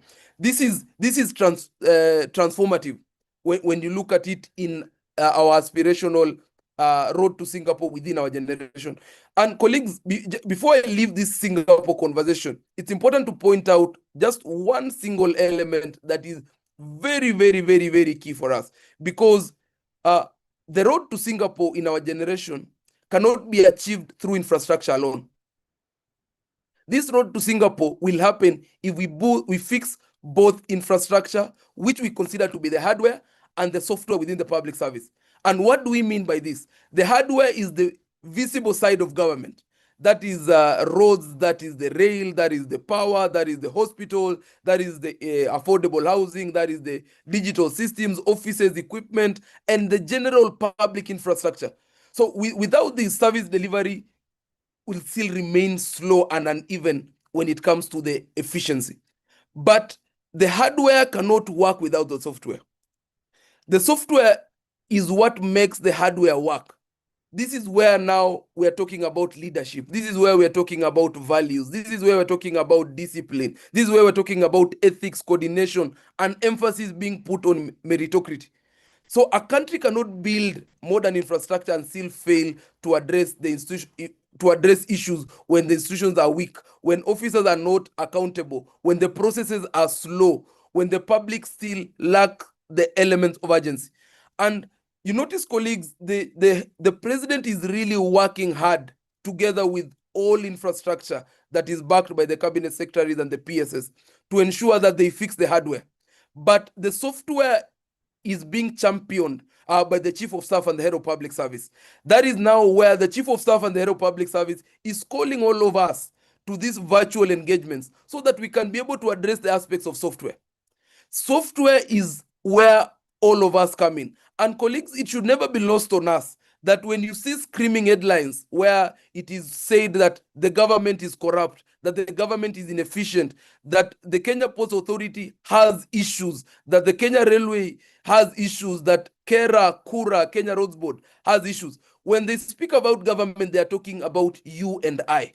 And that is why when you're talking about our journey to Singapore and the intersection within the software, we need to be able to address, because we are 1 million strong public servants. who are the direct interface with the public servants. So as much as we might have the most beautiful Rironi to Mau Summit Road, we might have the expressway, we might have roads in the northern Kenya, but if our relations with the public servants is still not addressed, the journey to Singapore will still be a dream. So Singapore's strength was not only in what was built, but in how public institutions work. So that these public institutions, as been a rallying call by the Chief of Staff at the Head of Public Service, must be able to be done in an orderly manner with strict standards, that meritocracy is the order of the day. There is long-term planning, there is clean systems, because hardware builds the state, but software makes the states work. Now, to the final theme of today's presentation, colleagues, it speaks to providing premier services to the public in a qualitative, quantitative, and in a timely manner. Citizens encounter in this sector, colleagues, is when they need road access, when the citizens need information and complaint resolution once they've lodged a complaint. This is where they need tender information. This is where they need an issue on the vehicle equipment, the issue of inspection, the issue of port and transport, and information on payment and goods. So this is a very key element, and we wish to applaud again the State Department Service Charters, which has underscored this orientation by setting out a citizen-facing commitments and service timelines. And this is very commendable, as I've said. But now let's relook. Let's ensure that the public are aware that when the public call, when Mwananchi call, they expect their phone calls to be answered within the first 3 rings. When you attend to, when someone comes to your offices, when there's a walk-in client, which is Mwananchi, they expect to be attended within 3 minutes. When there needs to be a response to general correspondence, this should be done within the 7 working days. This is something that the service charter within the road sector has provided. When there is communication on a tender outcome, the same is expected to be done within 21 working days. When there's process payment and there's availability of those resources, no one is asking them for a kickback, but the same are supposed to be paid within 14 days after receipt of the proper documentation. When there's a processes of the payment, as I've said, within 14 days. And when you go to the State Department for Transport, it equally provides that phone calls are going to be answered within 3 rings. There's response to the public complaints are going to be done within 14 working days. There is response to correspondences. Any correspondences that come to their desk are answered within 5 working days. And payments as well are going to be paid within 5 working days. These commitments show that the road and transport sector serve towards the delivery, so that the delivery of their mandate is not secondary to policy, but they go and they speak hand in hand. Having set context, colleagues, what are we saying in conclusion? In conclusion, that this engagement within the road sector is not only about policy, but it's an policy, infrastructure, and logistics. It's also about the public service, as has been stated by the Chief of Staff and the Head of Public Service. So that the standards as against in which the sector must be increasingly be measured is from the perspective of the office, in the lenses that the Chief of Staff and the Head of Public Service has been able to provide, so that the same is done in a lawful, the same is done in an efficient, transparent, and visibly effective. Because in the roads and transport sector, delivery is not just a promise in words, but it must be proven in movement. Because a nation, colleagues, it should never be lost on us that a nation that moves efficiently grows with a lot of confidence. Thank you very much. I've been able to set context, and I wish to call upon the next presenter now to be able to take up from there. Thank you very much, and we look forward to a fruitful engagement in the course of the day. Thank you.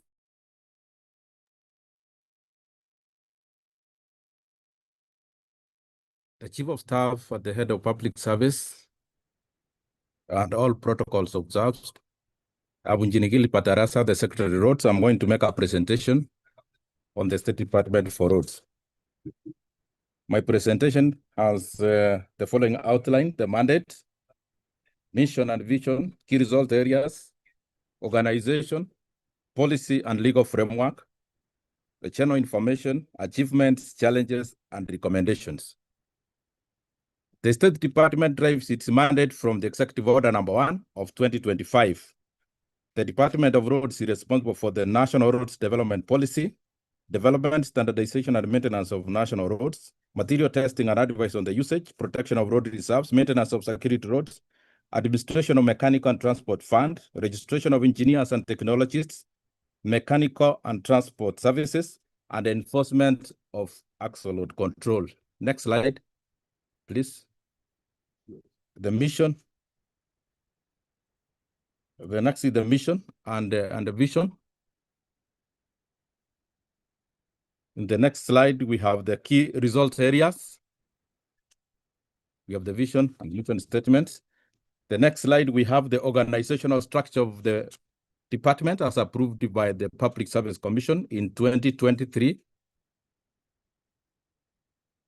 The next slide shows the technical directorates and the agencies. We have got 4 technical directorates and 6 agencies. The directorates are Roads, Material Testing and Research, Kenya Institute of Highways and Building Technology, Mechanical and Transport, and the agencies are the Kenya National Highways Authority, Kenya Rural Roads Authority, the Kenya Urban Roads Authority, the Kenya Roads Board, the Engineers Board of Kenya, and the Kenya Engineering Technology Registration Board. We have several legal, legislatives, and policy and statutory instruments that govern the department. On top of it, of course, is the Constitution of Kenya that we have to abide by, Schedule 4. The next one is the sessional paper number 5 of 2006 on the development and management of the road subsector for sustainable economic development, followed by the Kenya Roads Board Act, which establishes the Kenya Roads Board and provides for the management of the road maintenance levy fund. The Kenya Roads Act of 2007 that provides for legal and institutional framework for the management and development of the public roads, establishes the Kenya National Highways Authority, the Kenya Rural Roads Authority, and the Kenya Urban Roads Authority.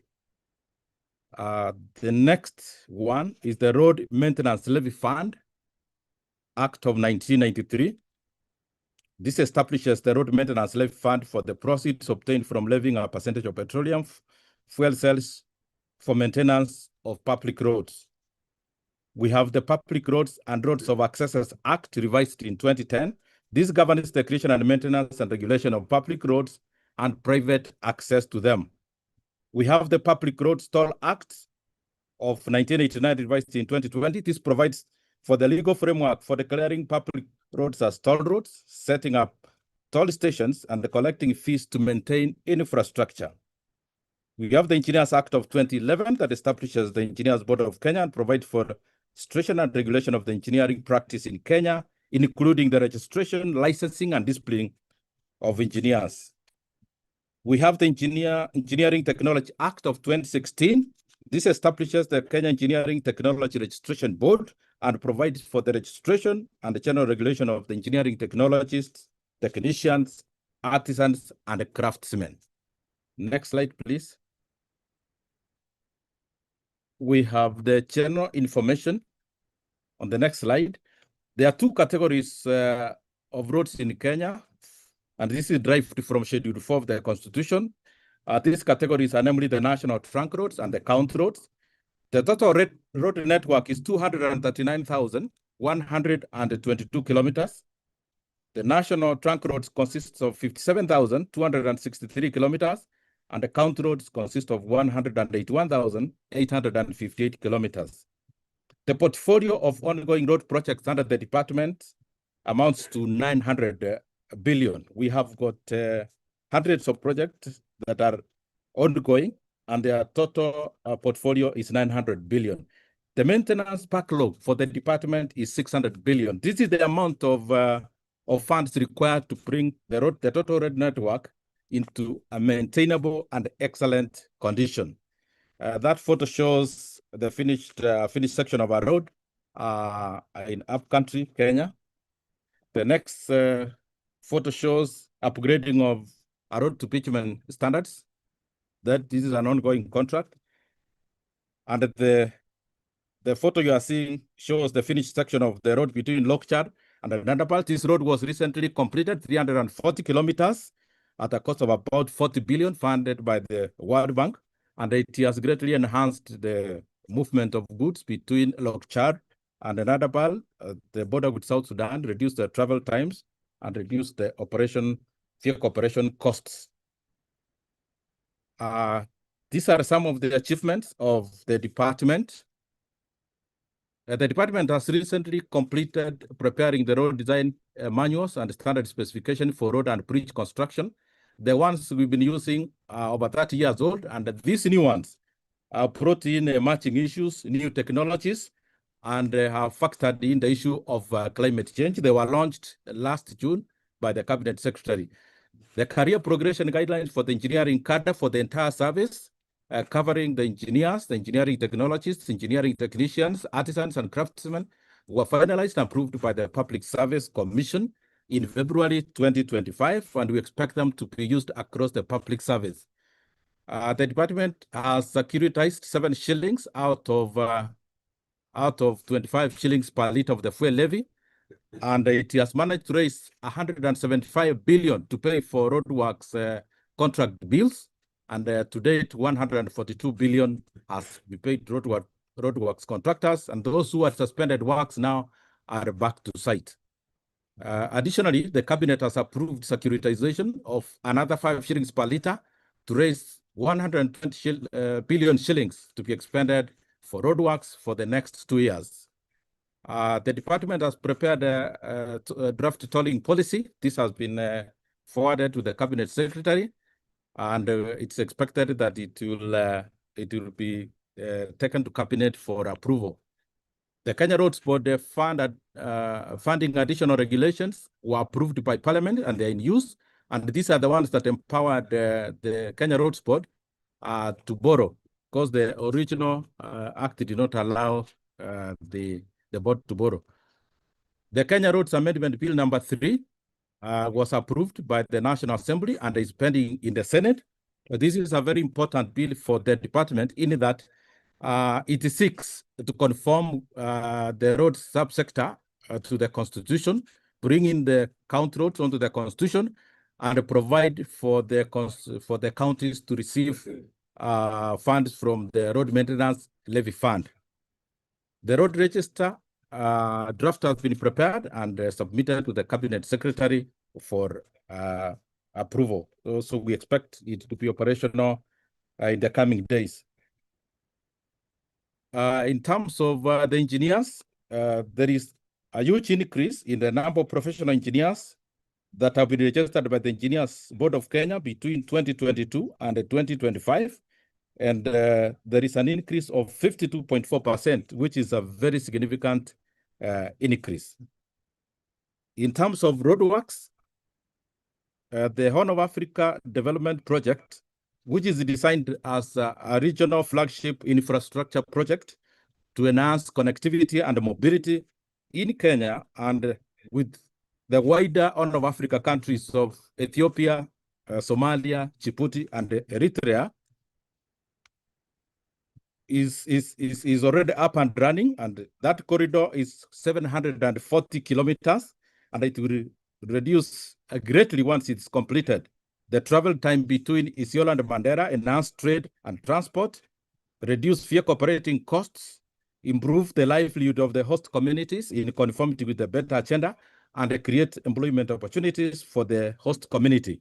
This road is designed as an integrated economic corridor with about 107 socio-economic infrastructural facilities, including health facilities, schools, police posts, water supply, ICT hubs, and a high-capacity cable measuring about 120 kilometers. In this project, the department is working with the various government departments and agencies and the county government to realize especially these socio-infrastructure projects that affect the communities along the corridor. The total cost of this project is 210 billion, and is financed jointly by the World Bank at a cost of 169 billion, the African Development Bank at a cost of 27 billion, and the consortium of Arab banks at a cost of about 10.4 billion, and the GOK is contributing 4 billion. According to the World Bank, this is the biggest single project that they are carrying out in sub-Saharan region. This road consists of 12 sections, and most of the sections are already up and running, except the 2 sections that are supposed to be procured, and the procurement process is ongoing. That is Modogashe Samatar and Ram Mandera. And the sections are Isiolo Kulamawe, Modogashe Samatar, Wachia Tarbach Kotulo, Kobo Elwak, Kotulo Kobo, Elwak Kotulo Kobo, Elwak Gari Ramu, and Ram Mandera. And this is a major regional transport corridor. In terms of the major regional corridors, also, we have the multinational South Sudan road corridor between Leseru and Kitale and Mopus Lokchar. This is part of the road between Leseru and South Sudan at Nandapal. 3 of the sections are under procurement at the moment. The department has secured financing from the African Development Bank, but 1 section is up and running. That is between Kitale and Mopus is 10.4% complete. But the 3 sections, Leseru Kitale, Mopus Kainuk, and Kainuk Lokchar, are under procurement at the moment. The section of the road between Kwachofu and Mariakani is funded by the KfW, the European Investment Bank, and its case is 45% complete, and it's expected to enhance traffic mobility in Mombasa and its environs. The next set of projects are projects that enhance mobility within the rural areas and help farmers move their produce to the market, help move goods and services, particularly in the rural areas, and reduce the cost of doing business. These are number 1, the upgrading of Kerwa, Ekateni road projects. There are quite a number of them: Bamburi, Mwakirunge, Sagana, Kathaka, Tuku, Matembe, Ogwalo, and these are spread across the country. Upgrading of Fus Causeway, upgrading of Community Syokimau Access Road, all the way to Nanga Chera Road project. The next set of projects, these are projects in the urban areas carried out through the Kenya Urban Roads Authority, and they are designed to enhance mobility in the urban areas, reduce traffic congestion, and enhance compliance. These are the intelligent transport systems. There are 3 projects we are carrying out, and 1 of them has been awarded. It's 21% already complete, and 2 of them are under procurement. And in total, the department intends to improve 210 junctions with the construction of the intelligent transport systems. And this is, as I said, expected to enhance compliance. In that, with these intelligent transport systems, they will be able to automatically get those who break the law, especially the traffic laws, those who drive on their shoulders, those who jump traffic lights, those who park wrongly in the city. They should be able to get tickets directly from this system. So this will enhance greatly the management of traffic within Nairobi City once these contracts are completed. In addition, Kura is already carrying out the development of the bus rapid transit line 5, that is from all stops to Tachmol. It is 13 kilometers long. Already the contract has been awarded and the contractor is mobilizing, and this is expected to enhance movement of traffic, especially along Outer Ring Road. Kura is also constructing a flyover at Junction Mall. This is expected to enhance traffic movement around that area, especially with the construction of Talanta Stadium, which is expected to generate significant traffic once it is in use. Under Kura also, a contract has been awarded for the capacity enhancement of Pangani Muthaiga Kiambu Ndumbeli Road. This is a 24-kilometer road. It has been awarded at a cost of 30 billion, funded by the Exim Bank of China. It will one of the constructions in that project will be a fire duct from Pangan interchange to Kiambu junction, and that will really help alleviate the traffic snarl-ups around Pangan interchange, which is usually in the morning and the evenings looks like a parking lot. But with this project, the department will be able to address the traffic congestion around that area. These are the new programs that the department is undertaking. There is the Rironi Gilgil, Naivasha Gilgil, and the Rironi Maimahio, the AA South Expressway. This is 15 kilometers.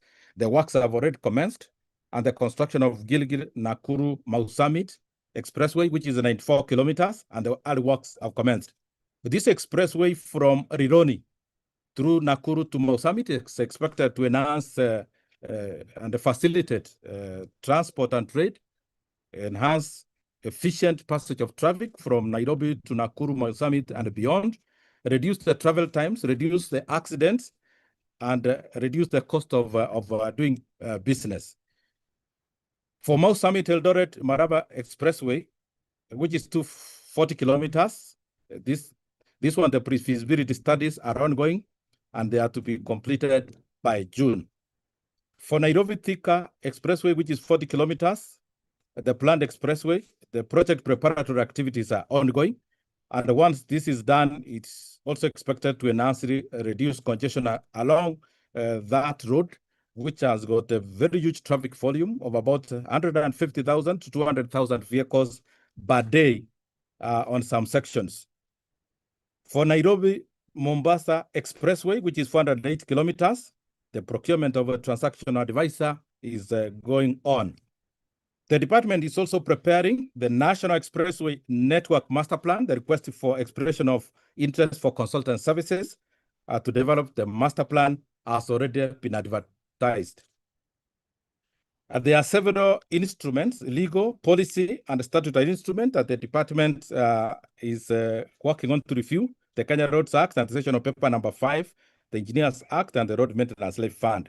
Among the statutory instruments that are urgent that the department is working on is the Digital Infrastructure and Intelligent Transport Systems Regulations, as this is what will enable KURA to enforce the usage of the intelligent transport systems, because without the robust legal framework, then it will not work.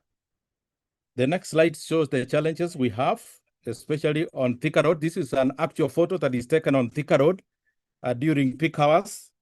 And the next one is also a photo on Thika Road showing the traffic congestion. And this is what we want, the department would want to address through converting it to an expressway. The next one shows some of the challenges that the department is facing because of extreme climate change. This is the damage to a road, one of the roads, because of extreme floods. And the next slide also shows the Wachia Modogashe Road, which was damaged by the recent flash floods. And these are some of the challenges that the department is facing because of climate change. And these are some of the challenges that the department is facing: budgetary shortfalls, overloading, climate change, exhaustion of road construction materials, high cost of road construction, widespread vandalism of traffic signs, road accidents, litigation, high cost of land acquisition, and encroachment onto road reserves. And these are the recommendations from the department. The department is exploring alternative sources of financing as per the MTP4, and the department is now replenishing on private sector financing, and a number of roads are going to be implemented as PPPs and the securitization also. Installation of a network of virtual and static weighbridges to deal with overloading, use of climate resilient materials, over designing of drainage structures to take care of the increased flows, and extensive embankment and site slope protection works, mapping road construction materials across the country, and finally, research on materials with no salvage value in the manufacture of road signs. Thank you for your attention.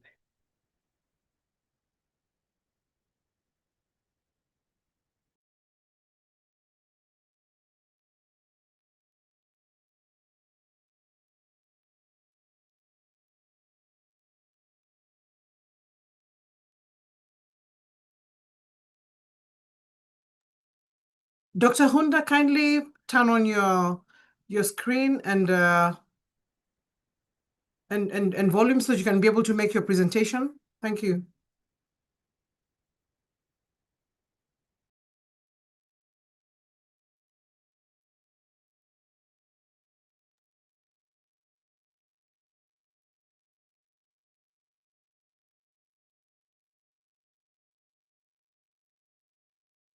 Chief of Staff, Head of Public Service, PSs, colleagues, all protocols observed.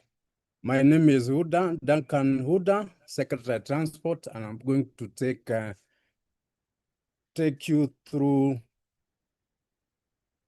what State Department of Transport does, the introduction, vision, mission, core functions, the role of the department as far as contribution to bottom-up economic transformation is concerned, as well as what is the status of implementation of the medium-term plan for programs at the State Department for Transport.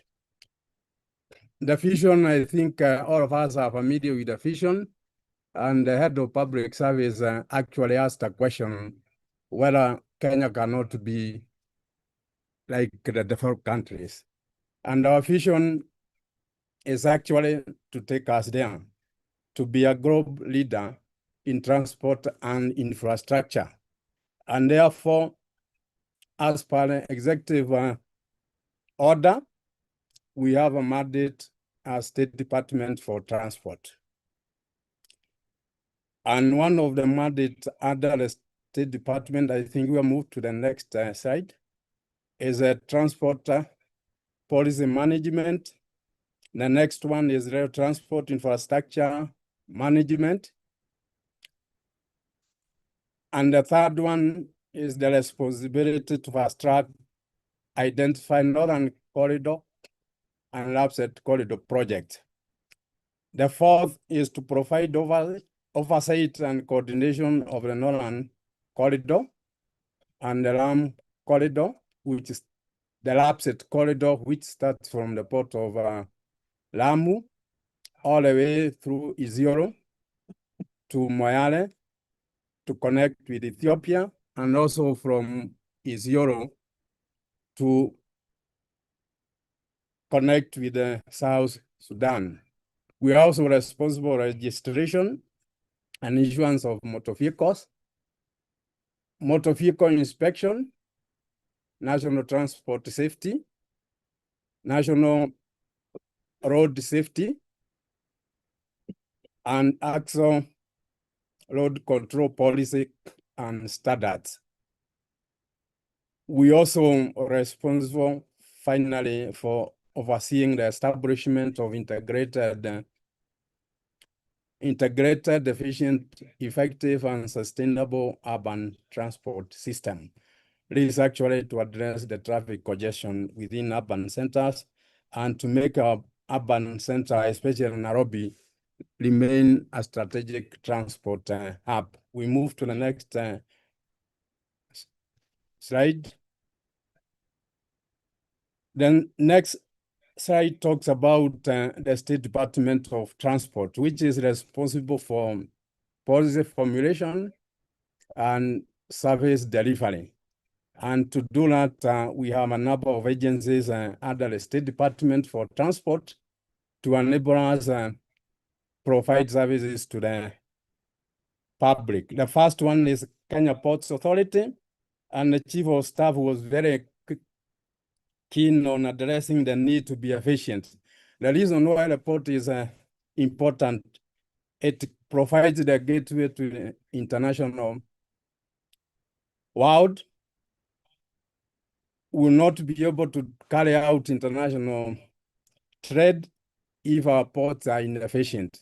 And therefore, when Mr. Collins talked about the 45 million tons, metric tons, we are saying that if our port is not efficient, we will not have been able to handle, to move from 41 million tons to 45 million tons. So it is very critical. Kenya Ports is responsible for development and management of ports, seaports along our coastline, and also inland ports, and especially on Lake Victoria, to provide inland water transport across the lake. The next state corporation is Kenya Railways Corporation, which is responsible for development and management of the railway infrastructure and also provision of railway services.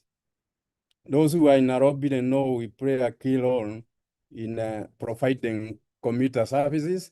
And for those who travel at country, especially in Nairobi, Mombasa passenger services, and other parts recently which were brought on board through rehabilitation of the meter gauge up to Butere and Nanyuki. So again, rail provides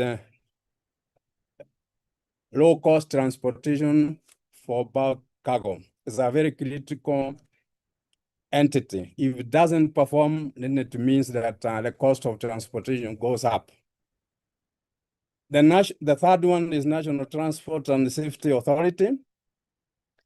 The NTSA is responsible for road transport management, as well as enforcement through the traffic police, and they also undertake inspection of motor vehicles.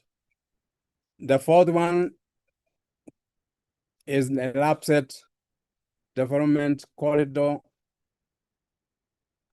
LAPSET Development Corridor Authority, which is responsible for coordination, sequencing, and planning of all the components that fall under the LAPSET corridor, which starts from Port of Lam, as I explained, all the way to connect with Ethiopia and South Sudan. It will assist us to open a new economy for this country, and especially in the development of the northern part of the country, which has remained undeveloped for a very long time. Then the fifth one is Nairobi Metropolitan Transport Authority. It's a very key entity in terms of coordination of public transport within the metropolitan area. Metropolitan area, for our colleagues who are not familiar with it, comprise of Nairobi, Kiambu, Kajiado, Machakos. There are 5 counties, and Murang'a. So once this entity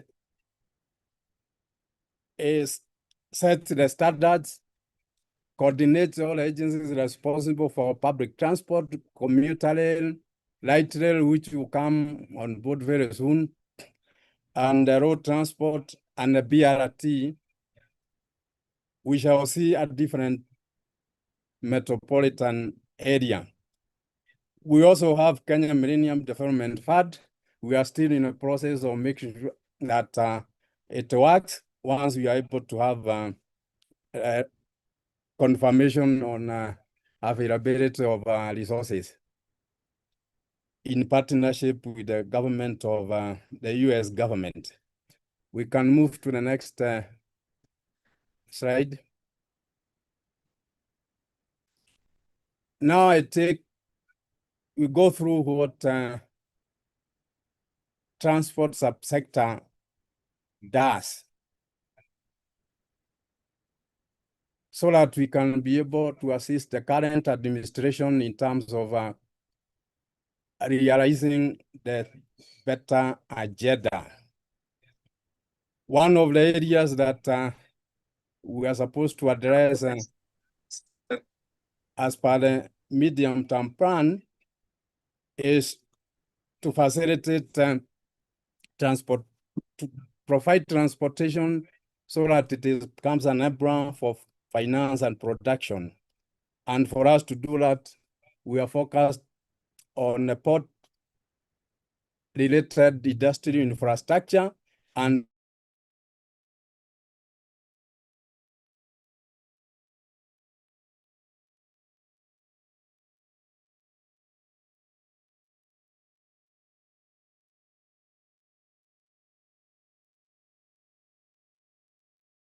retention,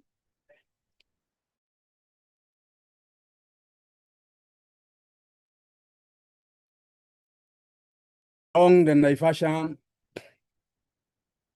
Nairobi Naivasha SGR along the MGR line, and will be able to establish commercial logistics hubs.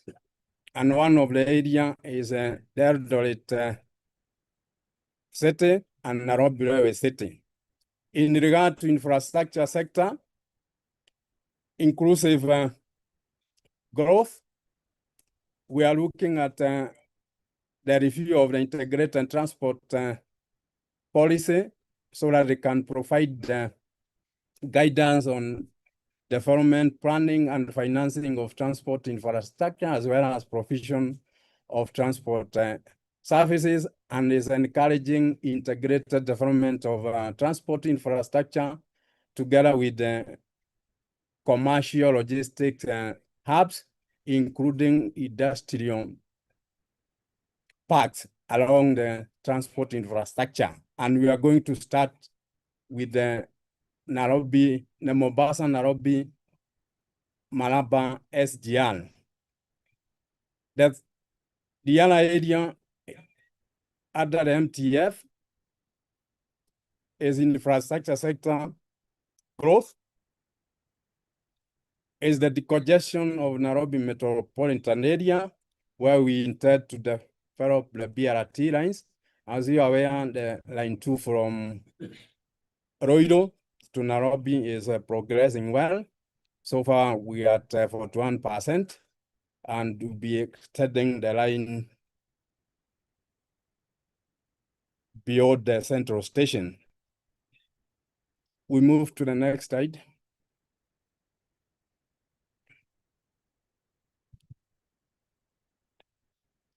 Regarding the expenditure, the expansion of the revenue base, we are done quite well in terms of development operationalization of the port. As I highlighted, the Dogokudu, the port of Mombasa, and the Lamu port. The other area we are focusing on, and I discussed about it, is alternative financing. And we have actually, as I said, revised the integrated national transport policy. And beyond that, we have gone to the sector specific. And one of the areas is e-mobility, which will focus on attracting climate funding as we contribute towards the carbon emission reduction in this country. In the area of road transport, we are doing quite well. We have started constructing road stations so that we make our passengers, our customers comfortable. The congestion on the port, as I said, will extend beyond line 2, and we do the other lines, line 3, 4, 5, and we are working on the designs as well as the funding. On the port of Mombasa, so that to increase the capacity, we are also targeting at the expansion of the port infrastructure. And one critical area is the development of berth 11 to 14, which are quite old and need to be modernized. If you really want to see where we are in terms of the status of implementation, we have provided a link. I'm on the next slide.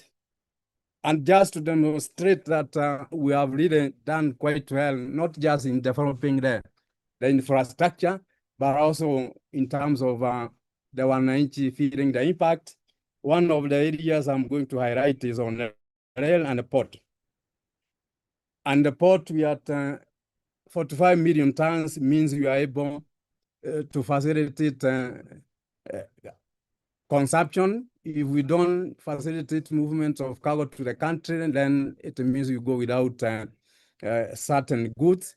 The industry rely on raw materials imported, and therefore these 45 million means a lot to the development of the country. In terms of traffic, it was highlighted that we have done quite well, not only serving this country, but also the landlocked country of Uganda, Rwanda, DRC, Tanzania, Burundi, and South Sudan, and also Ethiopia through Nairobi. We move to the next slide. Rail performance has also been impressive in terms of the fact that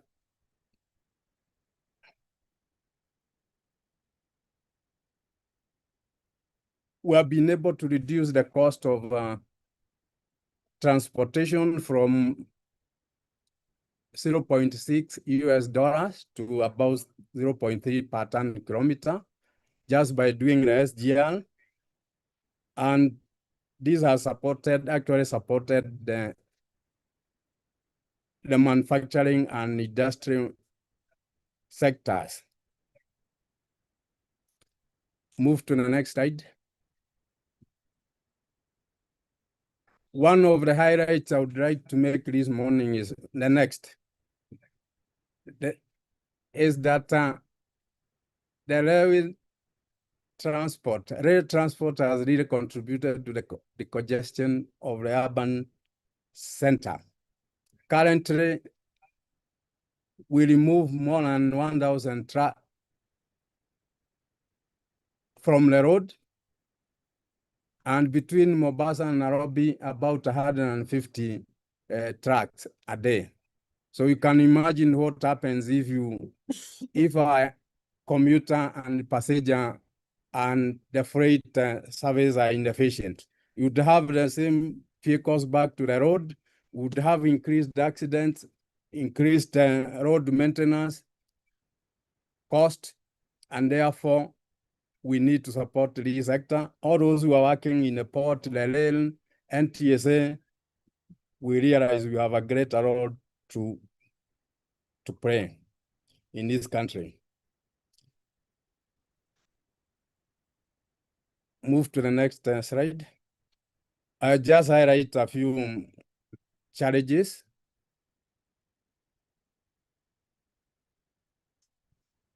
The few challenges affecting this area is a lack of an integrated transport investment program.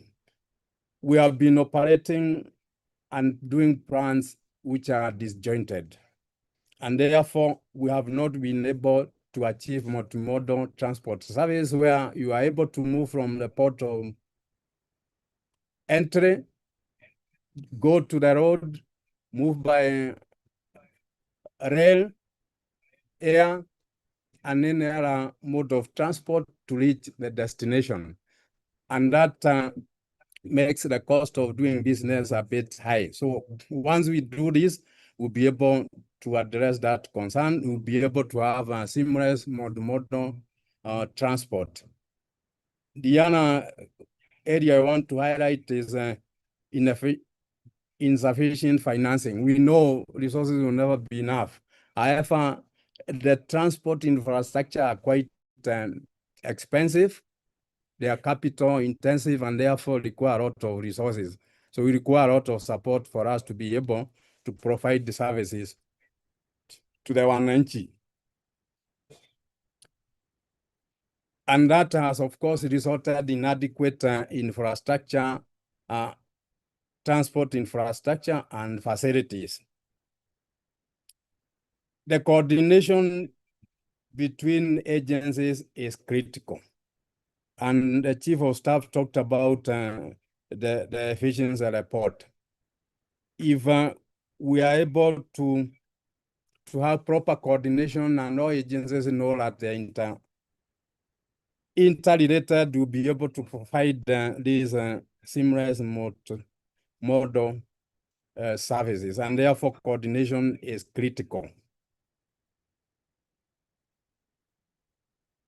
The next slide on the way forward.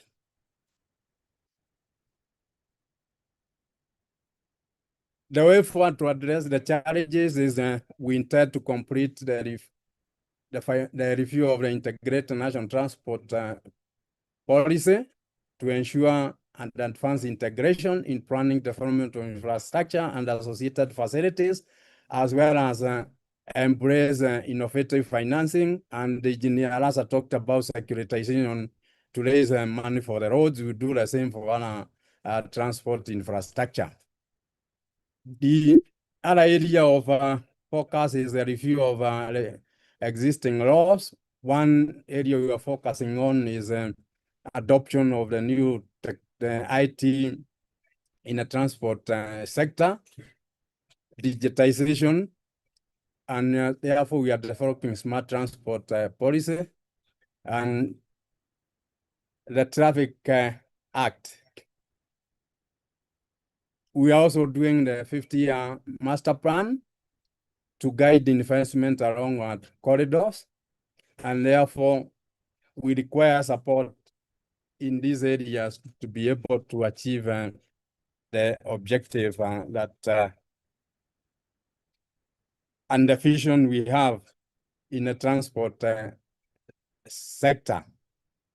And one request and intervention that is critical is the 24/7 operation at the ports of entry and proper coordination so that we can be able to deliver to Kenyans. We'll continue providing efficient and affordable, reliable transport services to facilitate movements of goods, persons, and services, not only within Kenya, but within the region, so that we retain our strategic position. Thank you very much. And if you want to see, we have photos there on what we are already doing. We also have the list of projects and the status. Thank you very much.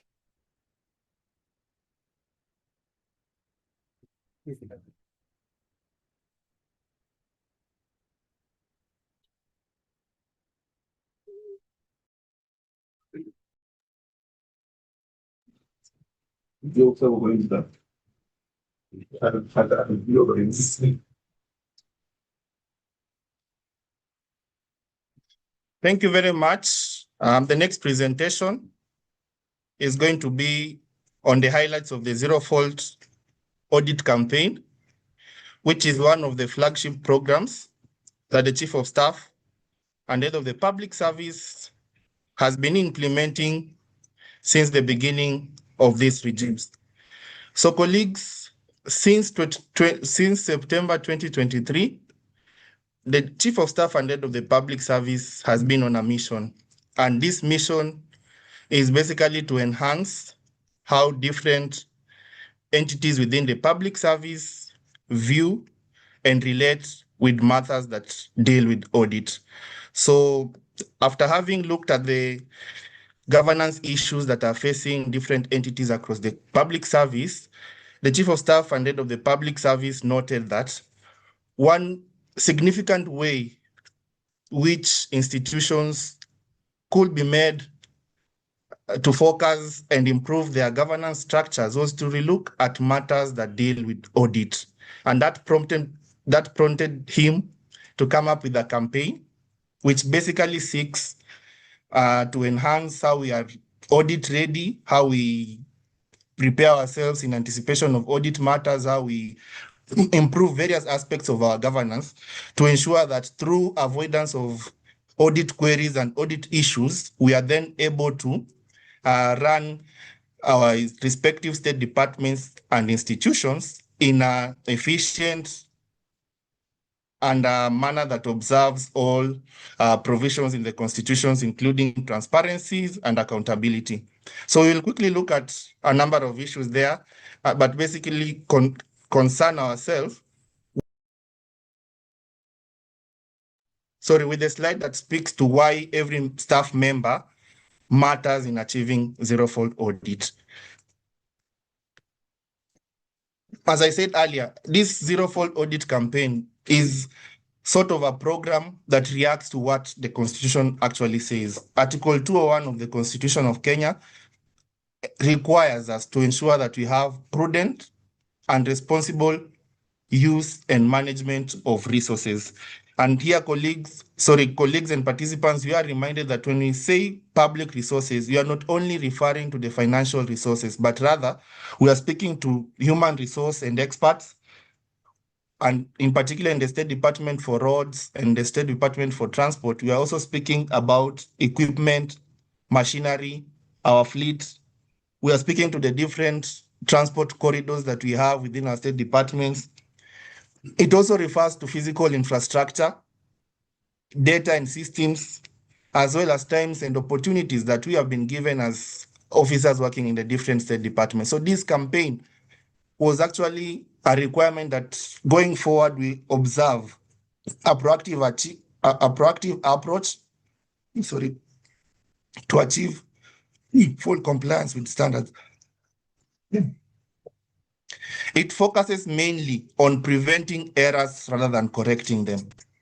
In the past, many institutions within the public service were at that point where they were only coming up reacting to audit matters. But then, since the launch of this campaign and through the insistence of the Chief of Staff and Head of the Public Service, our eyes have been drawn to the fact that most of the audit queries that we usually face as organizations are things that we can actually prevent.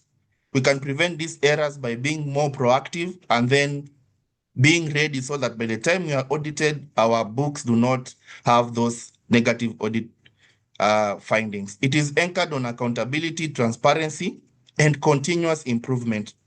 Over the last 3 years, when this zero-fault audit campaign has been implemented by the Chief of Staff and Head of the Public Service, we have seen a number of institutions within the public service in different sectors making a commitment that going forward, they will always ensure that they are able to improve on matters that do with audit. Then it aligns institutional processes with legal, financial, and regulatory requirements. And as I've said, it aims to achieve clean audit reports, or rather clean audit opinions, which basically means that we do not have queries or qualification. So what do you need to do as an institution or an organization to ensure that you remain compliant with this zero-fault audit directive? And it simply requires you to comply with all existing laws and regulation.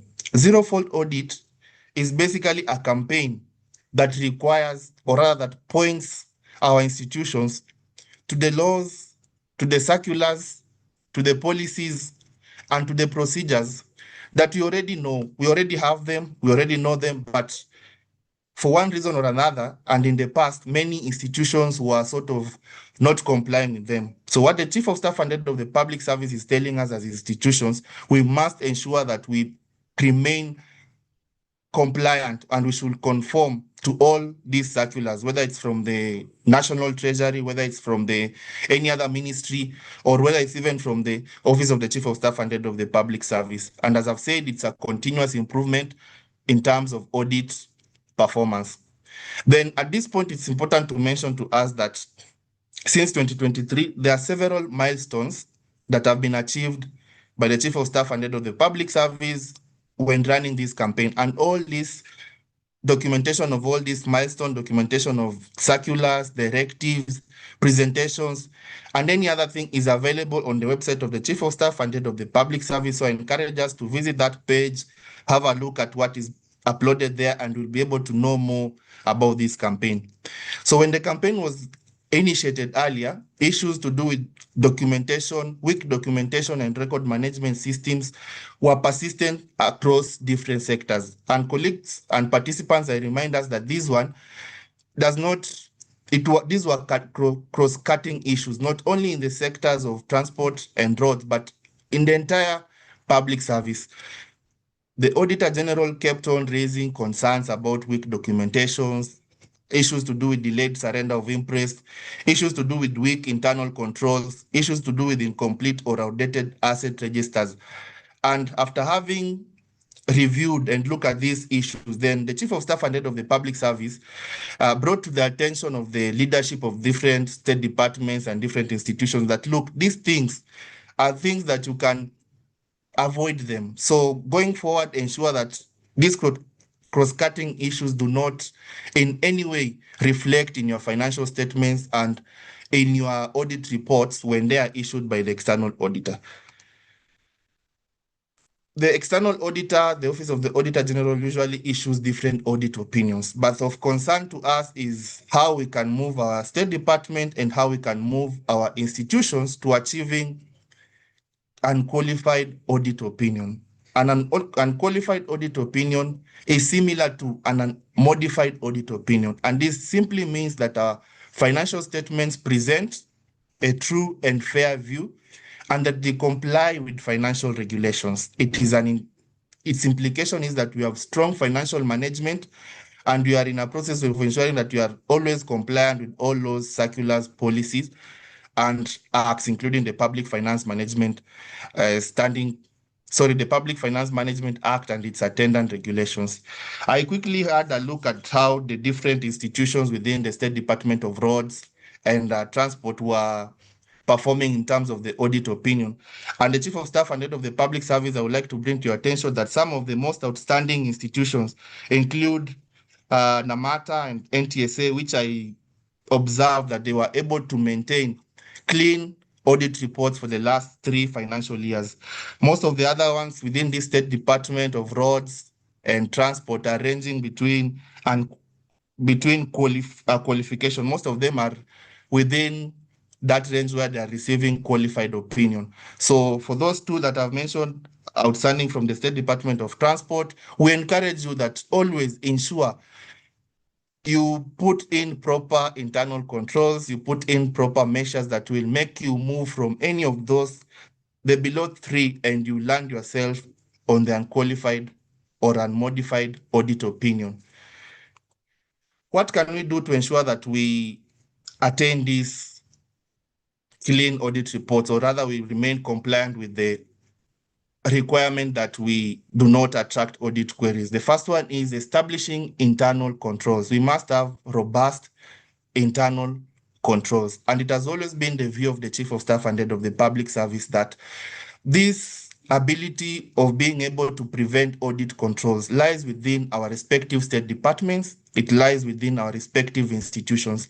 And we can easily achieve these requirement by ensuring that our internal control systems are robust. Then we also need to revitalize and re-energize the internal audit function across our institutions.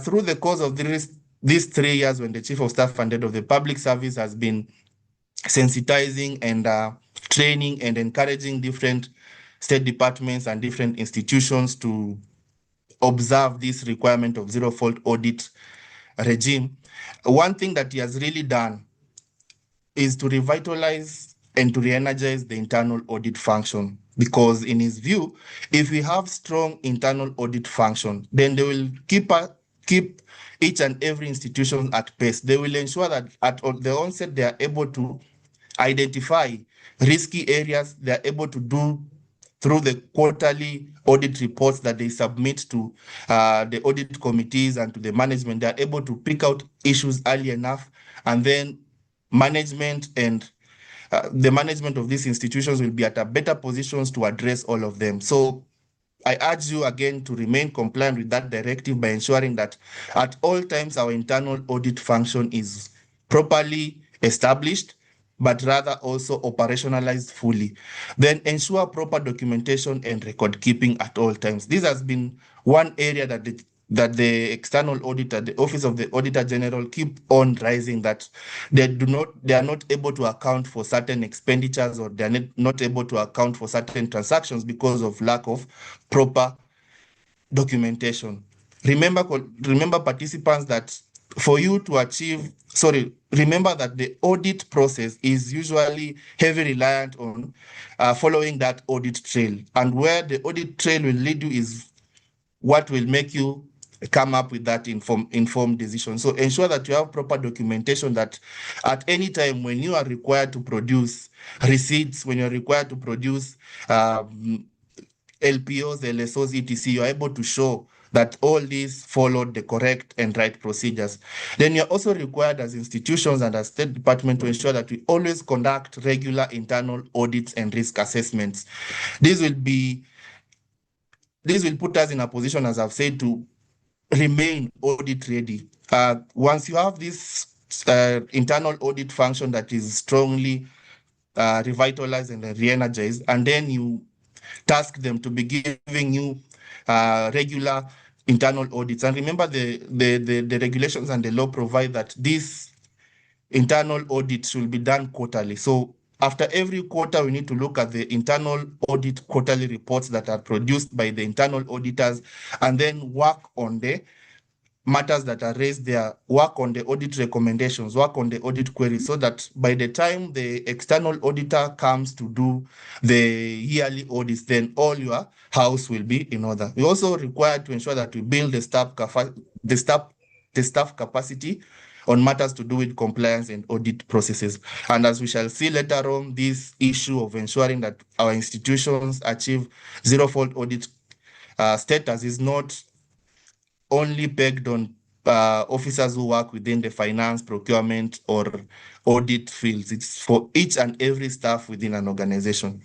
We also need to promote a culture of continuous audit readiness. I've mentioned that. And then to remind you of what the Chief of Staff and Head of the Public Service always tells us, always tells institutions and different organizations whenever he interacts with them. And that is when systems are strong and preparation is constant, audits will just become confirmations. You will just be confirming your audit status rather than seeing the internal or the external auditor as someone who is doing investigation on your institution.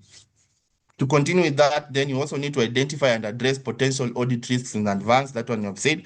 Ensure timely and accurate responses to audit queries. We have mentioned that. Maintain clear audit trails and supporting documents, and then assign responsibility for tracking and resolving audit issues. One key learning from the Chief of Staff and Head of the Public Service for many programs that he has launched within his office is that whenever you come up with a particular program, after the launch, what follows is the most important thing. And that is that person who is given that responsibility of ensuring that they track that particular program, they monitor and evaluate so that they are able to improve on it, etc. And I would like each and every State Department and each and every institutions within this call to adopt that particular approach. You are aware of this campaign for the last 3 years. It will best fit your interest if you have a particular officer assigned that responsibility of just tracking and resolving audit issues. That will always ensure that you are in a good position. It will always ensure that at all times you are never caught off guard and that you are always audit ready. Another important thing you also need to do is to use past audit queries to improve system and prevent recurrence. Again, one thing that usually asks the Chief of Staff and Head of the Public Service is for you to be flagged off on a particular matter year in, year out. Remember, when this campaign was launched, one requirement was that we ensure we resolve all prior and outstanding audit matters. And once you have resolved a particular issue, then you're not expected again to be caught over the same issue. So use the past audit queries and experience to improve your systems and prevent recurrence of the same. Then addressing Auditor General findings, remember, you should, once you have put your house in order, and that is you have worked on your internal audit systems, you have worked on internal audit function, and you are better placed to achieve zero fault. You should also remember that when the external auditor comes to visit your State Department or your institution, show them maximum cooperation. The Chief of Staff and Head of the Public Service guided that accounting officers from these different entities must be part of the entry audit meetings and exit meetings. Once all the processes is done and then they issue a report, again, your work starts. Ensure that you systematically look at the issues that have been raised, then develop and implement corrective actions for those issues. Number 3, which is most important, is to have clear timelines and accountability for the implementation. So if I've been flagged off on a matter, I need to ensure that I put in clear timelines and accountability for ensuring that I implement these issues. Remember, again, focus is on implementation of audit recommendations from the external auditor and also from the internal auditor. Number 4, you monitor progress through audit committees and management reviews and ensure full closure of audit issues and prevent repeat findings. On the last slide, you are speaking to why every staff member matters in achieving zero-fault audit. And again, you'll notice that in this call, we have different cadres of staff within the State Department of Transport and within the State Department of Roads. It's to tell you that each and every person who is within this call, you have been put here and you're being told about this campaign on purpose. And that is because you do have a role. You do have a particular role to play to ensure that your institution moves from those 3 audit findings that we said are not desirable to the unmodified and the qualified audit opinion. And this one starts at the tone at the top. Our PSAs as accounting officers, our CEOs, etc., we need to put the right tone at the top by setting the standards for accountability and compliance across our respective state departments and organizations. Then once that tone is clear and everyone is aware of it, then the next thing is to be reminded that the audit outcomes are shaped by the daily actions or inactions of every member within a particular state department.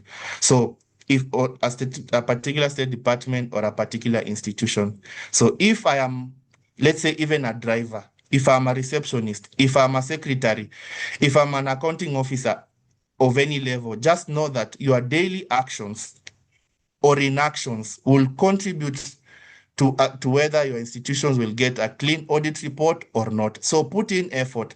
Ensure that if you have been given a task to do, provide proper documentation. Then that one relates to number 3, which says accurate record keeping depends on individual responsibility. So don't rely on the accounting team to keep records for you, but rather be accountable enough to show all the steps that followed a particular activity, etc., and also all the documentation. You have gone out on the field there, and you know you have been given per diem, etc. You need to account for that. Ensure that you have those signed sheets. Ensure that you provide supporting documents that will indeed prove you were part of that team that went for that activity. So this is an individual responsibility. Then number 4, internal controls are effective only when consistently applied by all. Remember earlier we said, as institutions, as state departments, we need to establish robust internal controls within our state departments and within our institutions. But what follows is what is actually more important. Once you have established these internal controls, ensure that each and every person is subjected to the same internal controls. Internal controls will only be effective only when consistently applied by all.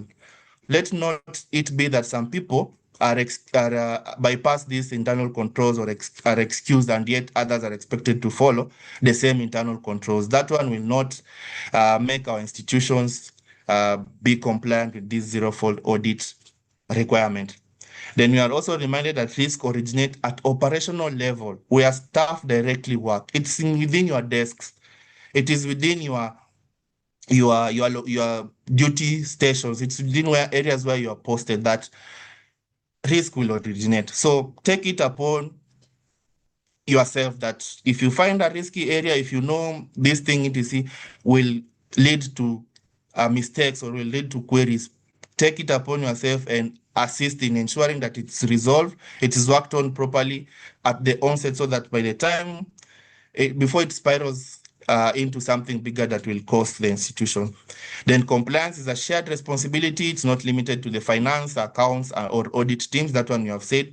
And lastly, the collective effort ensures accountability and eliminates surprises. As I said earlier, the Chief of Staff and Head of the Public Service always requires state departments and institutions to be audit ready. And by so doing, you'll be able to avoid situations where you are caught by surprises. These audit findings that come from the external auditor should not surprise you as staff, because you are part of the institutions, you are part of the State Department, you know, and you should be ready to be accountable on whatever it is information that comes to your organization. Thank you very much. And before I conclude, as we are checking through the questions that are being asked, there is this concern that was raised by the one of the state departments, that is the State Department for Aviation and Aerospace, trying to establish why they have been excluded on this call. And it's just to inform you that that concern is noted by the Chief of Staff and Head of the Public Service, and in our subsequent meetings, we will ensure that we also engage staff from that State Department so that going forward, they will also be informed about this message that the Chief of Staff and Head of the Public Service targeted for staffers within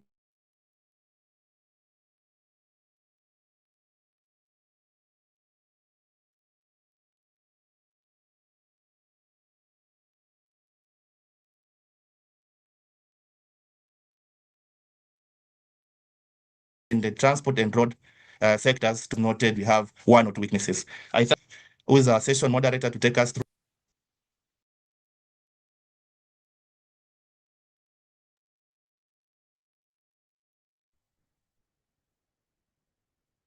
Thank you very much, and Chief of Staff and Head of Public Service, PS, and riding on the protocols that have been established. Good afternoon, everyone. My name is John Mose from State Department for Transport, Head of Finance. My role today is very simple, just to moderate the next session of speakers who will take the floor. And shortly, I'll call upon Engineer Nicholas Musuni, Acting Chief of Engineer, and followed by Winfrida Ngumi, Board Chair Kenha, followed by Engineer Kimeli, to speak on behalf of Silas Kinoti, who is not able to join to speak, but is in the call, followed by Nahashon Kondiwa, DG NTSA, and followed then by Francis Gitao Namata, DG, and we end by Philip Mainga, MD KRC. The speakers, you have only 2.5 minutes. Please don't overflow because you'll be disconnected. Make your remarks simple and clear, and touch on the theme for today's meeting. So it is my great pleasure to invite Engineer Nicholas Musuni to take the floor, who is the Acting Chief Engineer, Roads. Thank you.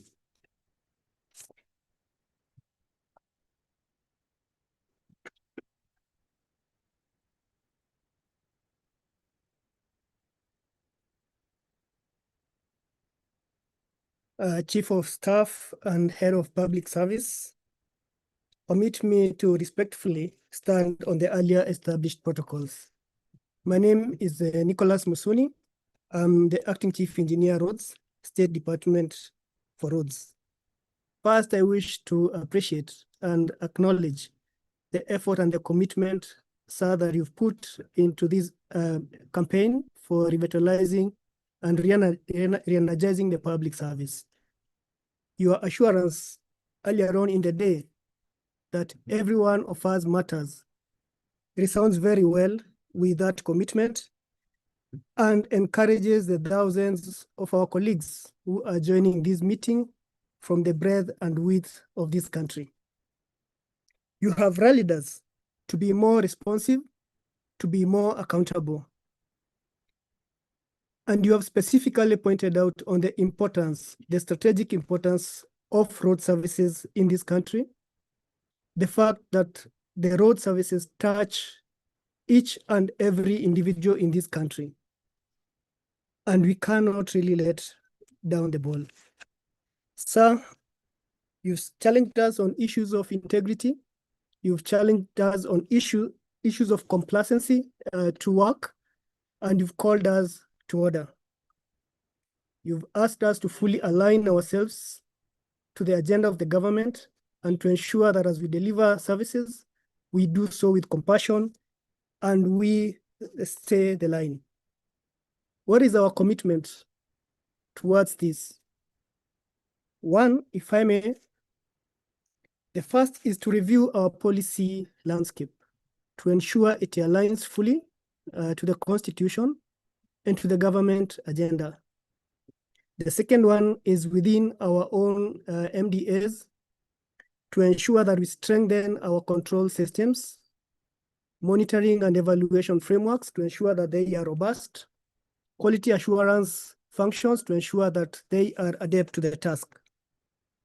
For us in the road sector, we are specifically looking at rolling out the recently launched engineering manuals. We reviewed the road design manuals that have incorporated a lot of changes to align to the contemporary needs, and we are looking at effectively rolling them out in the next year. Finally, as we undertake these tasks, we ensure that we are inclusive, that we abide by professional callings, and we ensure that we are responsive to the needs of the service.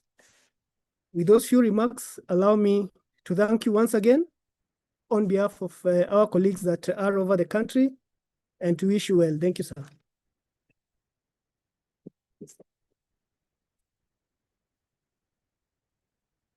It is my pleasure now to call on to the next speaker, who is the chair of KENHA, Madam Winfrida Ngumi, to address and give remarks to the meeting.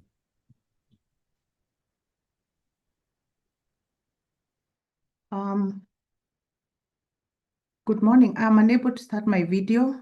Could you please enable me to start my video?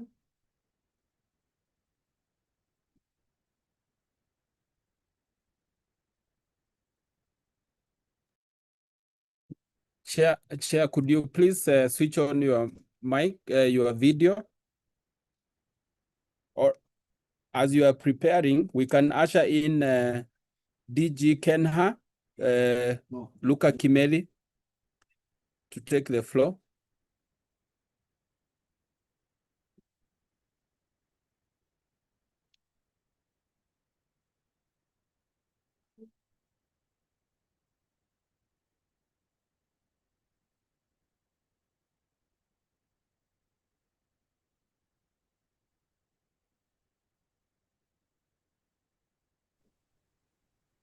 Sorry for that. I think I was muted. Our chief guest, Chief of Staff and Head of Public Service, colleagues within the sector, allow me to write on the already established protocols and say good afternoon. I think this is a great day for us in this sector because it's the first time we are having engagements with the highest office, that is the Head of Public Service, and also all the officers within the sector. We don't take it for granted, our chief guest, and we are honored that you are able to find time to also give us your words. Looking at your speech, your remarks, and the remarks of the other presenters, Head of Public Service, we feel challenged that the issues you have raised touch on our daily activities, and we are called upon to be able to give Kenyans value for their money. You've touched on issues touching on axle load, issues touching on our procurement processes, issues touching on our specs and standards when you are doing new roads, our maintenance programs, and all the other issues you have raised, our chief guest. We really are challenged as colleagues that we need to go out there and be able to give Kenyans what they deserve. As we go back to our stations, our chief guest, we go back knowing that the government expects a lot from us so that we can be able to deliver on the agenda for government. And therefore, I challenge our colleagues that let us take the issues which have been raised in this meeting very seriously, and we go back to our stations knowing that we have a duty to play. Allow me, our chief guest, to commit on behalf of my colleagues that all the issues you have raised will be taken very seriously, and you will be seeing a lot of changes in the activities that we do. Finally, sir, allow me to raise an issue which have been told by my colleagues, that there's a lot of uncertainty on the merger between Kura and Kera. I think staff from those two agencies are the ones who have raised concern that they are not able to work knowing that tomorrow is not guaranteed for them. Otherwise, thank you very much, sir, and I submit. Thanks. Thank you very much, Engineer Kimeli. Now it's my pleasure to call upon Winnie Ngumi, who is the chair for the board for Kenya, who will speak on behalf of all the boards and all the board members that are tuned in. We really appreciate your role. Now it's your floor. Thank you very much. Chief of Staff and Head of Public Service, Permanent Secretary is present. Allow me to also write on the protocols established. Colleagues, good morning. First is to thank the Head of Public Service for convening this very important forum because all of us need to be aligned as we continue to deliver on our mandate.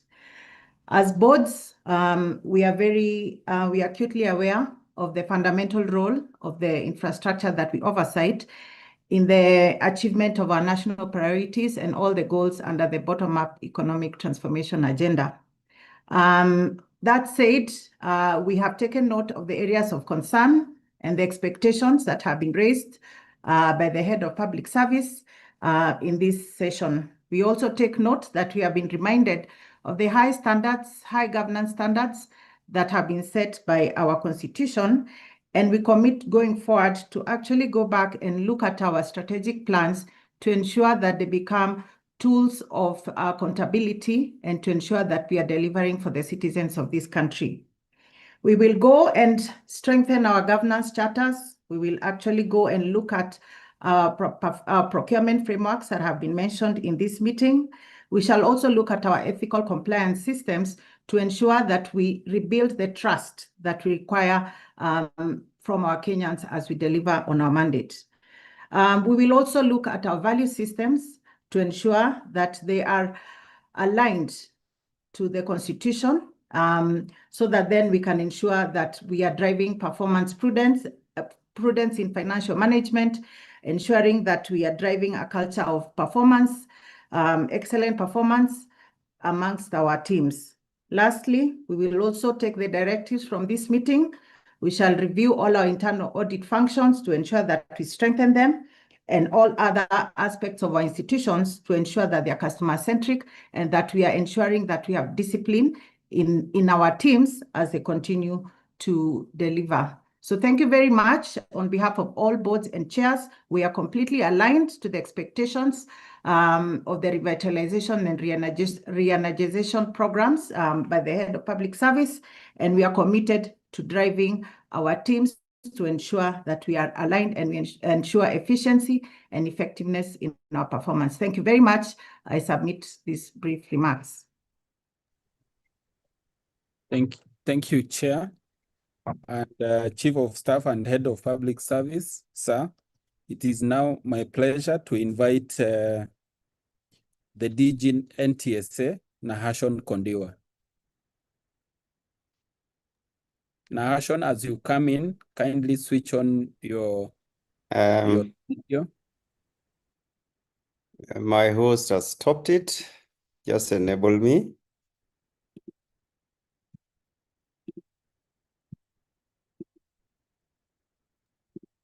Trying to switch on my video, but it's like the host, the admin as your video is coming on. Okay.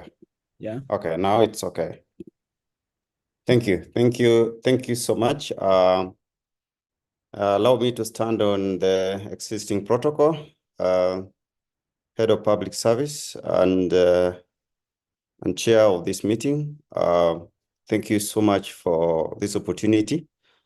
As NTSA, we are responsible for the soft architecture of road transport system and safety in the country. And therefore, our role could never have come at a greater significance than now.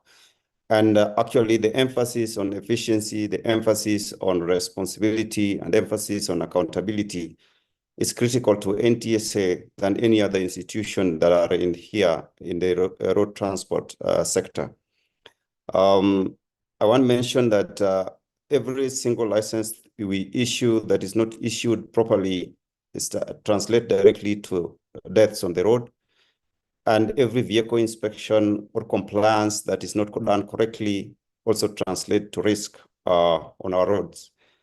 And this is what we have embarked to change. We have set up a performance management office just to make sure that citizens we interact with are given the right services, right time, and efficiently.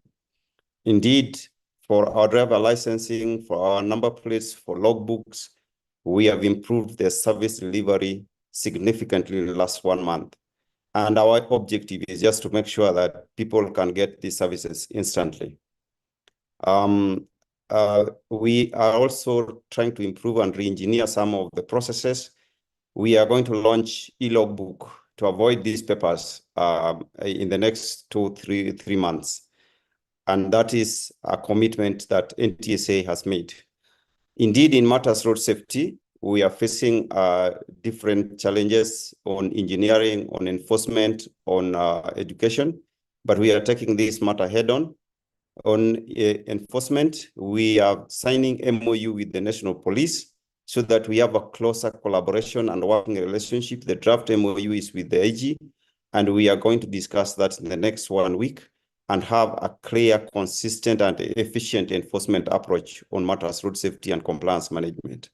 On engineering, we are working very closely with road agencies, but Chair and Head of Public Service, this is where we have a challenge. We do a lot of road audit, we have findings, but the cost of implementation of these audit findings, especially on road safety, becomes a bit expensive. And therefore, we have suggestions on how to resource this. We have discussed this and with other road agencies, and we have a suggestion that maybe revenue generated from this section be used for these activities and to address road safety issues. Among others, we are putting in this, and we have taken note of all the suggestions and all the directives that have been given, and we will make sure that this authority performs in its mandate to ease the life of the citizens and to improve on trade and employment opportunities in the country. Thank you very much. Thank you, DG Kondiwa, for those remarks. Allow me now to, as the second speaker is preparing to come, that is DG Namata, that to prepare for the next session, for anyone who wants to speak, kindly raise up your hand so that you can be given an opportunity to speak, but let it be very necessary for you to speak. Otherwise, the chat box is provided for you to give your input, any comments, any questions, they shall be addressed. Now it is my pleasure to invite Engineer Francis Gitau, DG Namata, to take the floor and give the remarks. Thank you very much, John Mose. Mostly honored for giving us the opportunity, Namata, to actually make a presentation in this high-level consultative meeting. One, to recognize that the continued consultative and training meetings with our Head of Public Service has actually transformed our mindsets. And we are now not the traditional civil service whereby you sat and waited for assignments. We are actually actively engaged in innovative thinking. And we are very lucky to have a cabinet secretary, our Minister Davis Chilchil, and our PS Transport, Mohammed Dagal, who have given us platform, not only through the multi-agency aspect of it, to come together, synergize, and be able to integrate our thinking and our ideas in terms of delivery. Bottom line is we are servants of the people, we are servants of the citizens of this country, and in everything we are doing, we are actually configured our programs towards the bottom-up economic transformation agenda in this urban mobility mandate that Namata runs. Definitely, we have a client base of about 6 million journeys that are coming into the city center that are emerging and are originating from the peripheral counties, very well mentioned by Dr. Hunda, Murang'a, Machakos, Kajiado, Kiambu, coming to Nairobi. These 6 million citizens require a service that have a quality index. And that's why in the legal notice for Namata, we have been mandated to ensure the system that is going to be developed is evidentially based. It is so critical then that from the template of our mandate, we deliberately know that it's planning that can actually be able to conceive infrastructure that is required to accommodate the 6 million journeys. In a snapshot, almost 60% of our people are either using matatus or buses, and a lot of our people are walking. The people who are having cars are basically below 13%, and therefore moving forward, issues to do with car-centric infrastructure will not service 87% of our people, and therefore we are working very closely with Kura and Kenya in terms of the street design standards. We are working with the county governments in terms of integrating land use plans to transportation plans. We are looking at the urban space as a consumed asset of the people of Kenya and not just an infrastructure space. We know expansion of roads will not service the mobility demand in our metropolitan area, and therefore the construction of roads and also the provision of public transport services must be aligned so that we are able to put a service quality index on the services provided in the metro. I just want to raise 3 issues very quickly. Number one is that it's critical that we develop a public transport fund, and this fund should be national, should not only look at the Nairobi metropolitan area. We have other 6 metro spaces, Eldoret, Nakuru, Mombasa, and Kisumu, and Wajir, those which have been actually identified scientifically through previous studies. Namata will set the standards of developing a metro space so that we can unlock its efficiency. It is sure that we are losing 100 billion Kenyan shillings every year from congestion. Building this mass rapid transit system will bring equity and equality to the people. We will improve the social space, and we will also spur better economic growth, and basically we will provide, we will invigorate the urban space. So the second ask would be that we have that what Dr. Hunda talked about, a common vision, so that we are not planning in silos. When we are doing the highway or the urban road or the transport space, we need to share a common vision, because transport is infrastructure, systems, and operations. The other issue I would request that comes to the notice of this meeting is that Namata is losing critical talent because of the level of classification. We are in 6A. All other agencies happen to be at a higher level, and therefore our power of coordination requires a boost. I think yesterday I received a resignation letter from one of my top PhD deputy directors. That is a request. And finally, just to conclude, is to thank the Department of Transport, our PS, for providing great leadership, especially in unlocking the 5 corridors that are supposed to be developed as BRT corridors. Mr. Mose, I can see your face, and I just want to thank you very much. Asante. Okay, thank you very much, DG, and thanks for keeping within time. Now it is my honor and privilege to invite the MD KRC, Philip Mainga, to take the floor and give his remarks.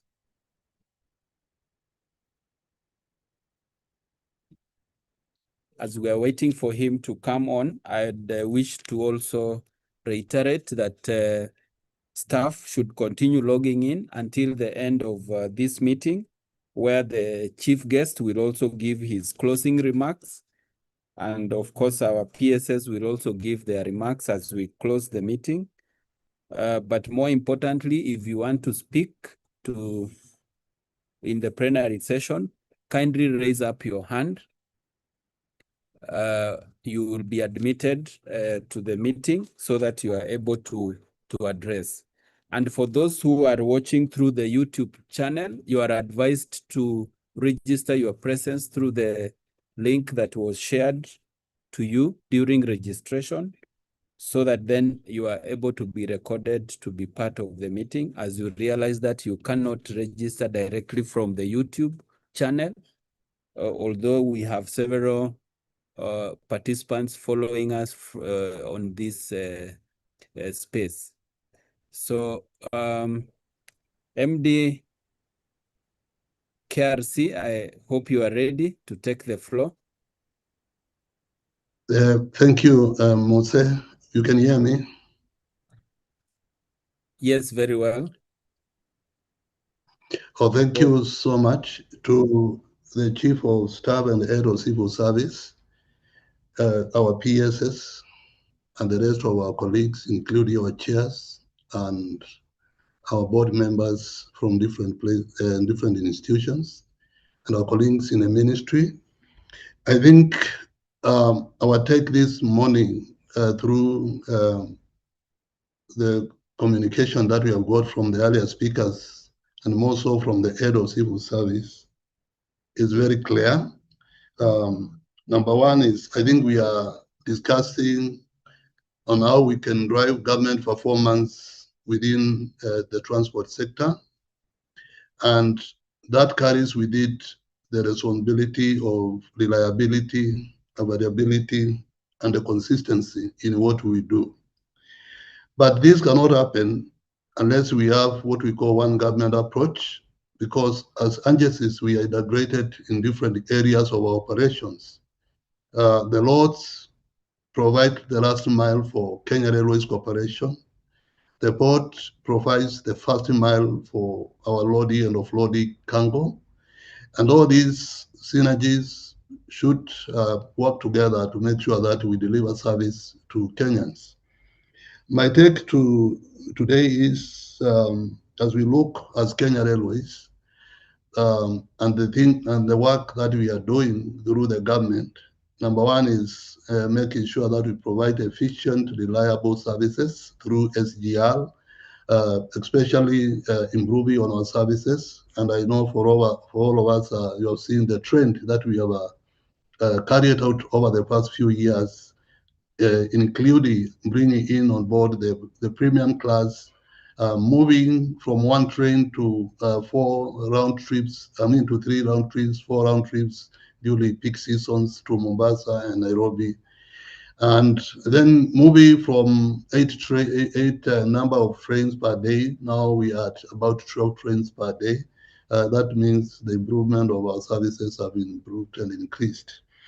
To this, I think we need motivated workforce. Our colleagues that are in charge of this really need to support, especially on upgrading and making sure that SRSC really upgrades ourselves and brings us to the level of the rest of the institutions that are within the Ministry of Transport and Roads, and that will help us. To complete, I just want to say, looking at the performance and what we are doing as Kenya Railways, we believe we are going to spearhead and lead on the road to Singapore, and that is achievable, and we shall achieve. Thank you so much. Thank you very much, MD KRC. Now, let me hand over the program to the next moderator, Duncan, to take the next session.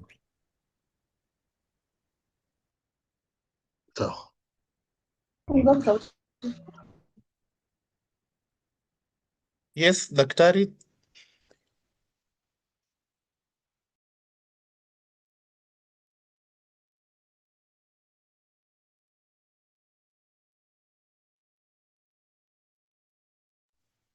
Now, in the next section, we are going to have a short plenary, and we are requesting, as the moderator has said, if you want to say something, please proceed and raise your hand. So far, I can see Kirui Nicholas, Yuri Afulo, Bill Olang, Osman Alio. So we'll start with Nicholas Kirui. Kindly proceed and open for us the plenary session, to be followed by Yuri Afulo.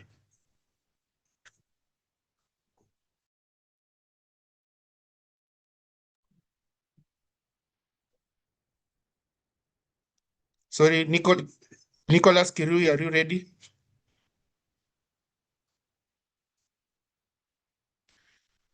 Okay, can we have Yuri Afulo as the next person who will react and make comments?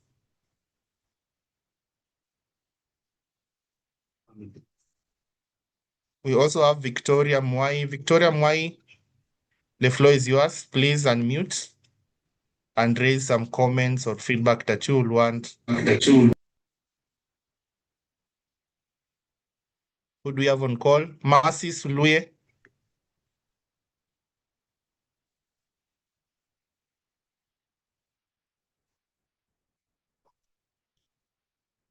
Dennis Kemboi. Anyone who is ready to make reactions or to give us feedback, to give the Chief of Staff and Head of the Public Service, please proceed. I've unmuted Regina Ayub.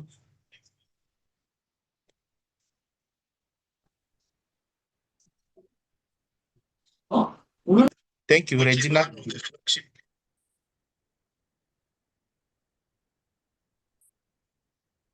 Regina Ayub, are you saying something?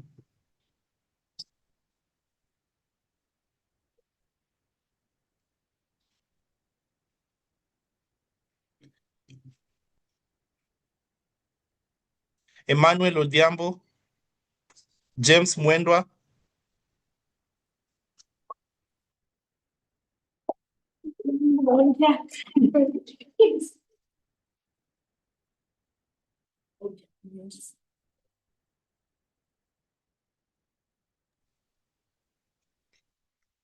Okay, since allow me to hand it back to our session moderator to take us through the next stages, because no one is making comments. So please welcome back Mr. John Mose and take us through the next section. Thank you, Duncan. Chief of Staff and Head of Public Service. It is now my pleasure to invite the PS Transport, Mohammed Daga, to make his closing remarks on behalf of the PSS. Thank you very much, Senior Chief Finance Officer, and also Mr. Duncan, for taking us through those sessions. I think, Sir, the Chief of Staff and Head of the Public Service, you have been very clear. This has been a very fruitful session, without a doubt. There are several areas of concerns that you mentioned in your speech, and I was noting them down. Some include the issues of integrity and corruption, which we have taken note as a department and also our agencies. The issue of cargo allocation, both at the port and also at railway. The issue of overloading, which is an issue that cuts across the ministry for both the Department for Roads, Department for Transport. Issue of fragmentation and lack of coordination, which is also a concern to us. The issue of weak accountability and limited consequences of failure. You have really been at the forefront on this, giving us guidance, giving us circulars on how to deal with this issue. The need of order in public transport, because we have the framework to ensure that people are transported not only in an efficient manner, but also in a safe manner. And I think NTSA has alluded to this, the issue of citizen-centered services and effective execution of existing policies. So you will notice that the Ministry of Roads and Transport is adequate enough in terms of the legislative instruments, the acts, the policies that are there, but we take note that execution is a continuous process and it should always be improved moving forward.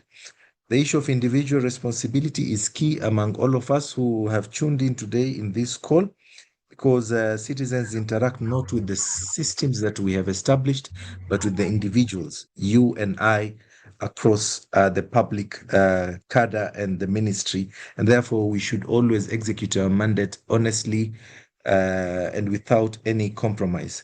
On the standards of public officers, you will recall that we now have a new act in place which replaces the Public Service Officers Act. This is the Conflict of Interest Act, and it bears a significant responsibility on professionalism, integrity, discipline, and commitment to service. I would like to thank all the respective CEOs of the different agencies under the ministry who ensured close to 100% participation and also 100% registration to this particular forum. I would also want to thank the head of public service and to quote what he mentioned is that the responsibility we hold is too great.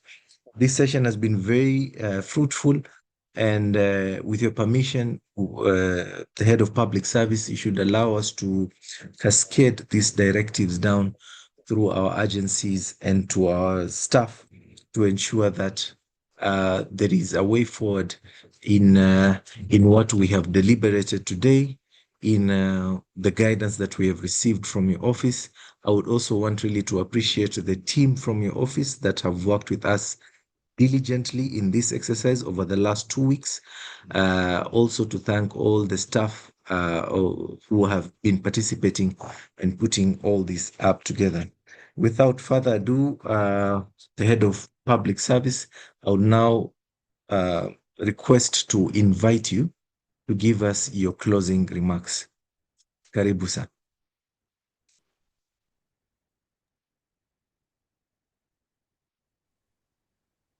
Thank you, PS Daga. And I want to thank each and every one of us who have today sat and focused on deliberations on how to improve our efficiency in our respective institutions and in our 2 state departments. I want to close by saying that all what we are asking here is not magic. It is not rocket science. It is simple. It is how we need to carry on with what we are supposed to do. It is going back to look at our job descriptions, looking at what we are expected of, looking at the relevant laws, even Employment Act, conflict of interest, public officers, and all that, even all the instruments that are there to govern and organize how we do things. So I want to urge each and every member of institutions in the sector to try to transform how they do things. And in transformation of how they do things, it will eventually transform the entire sector, that will eventually, together with other sectors, will transform the country and move this country from the third world to the first world. I want to say that vices that we often see, infractions that are always there, issues of manipulation, corruption, and all that should actually stop. It should stop, and people should redirect their energies that would have otherwise gone to corruption to focus on development and trying to ensure that things are working well. The State Department of Roads and Transport and the entire transport sector is a very critical sector, a sector that is a catalyst, a sector that contributes immensely to the development of the country.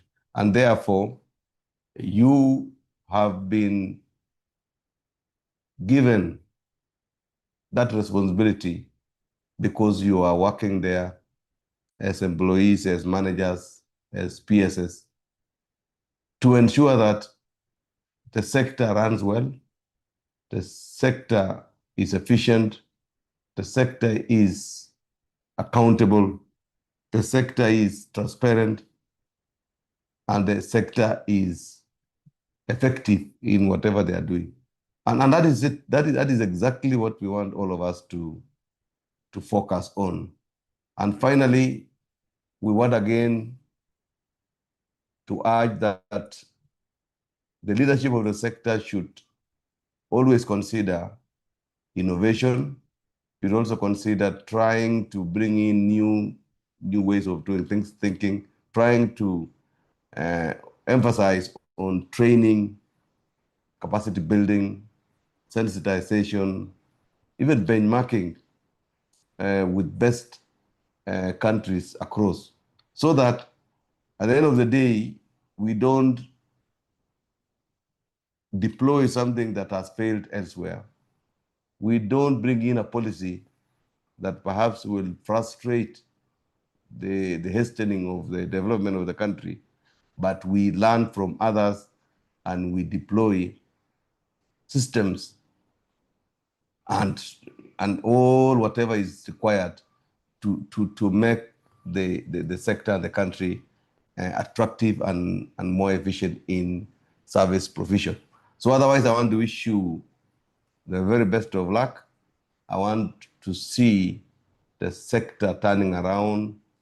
I want to see all of us working as one, right from the messenger, the security person down there, to the PS, to the CS, and all of us to ensure that we do our part, we contribute our part to make this country the country that we desire to have. Thank you very much and have a nice afternoon.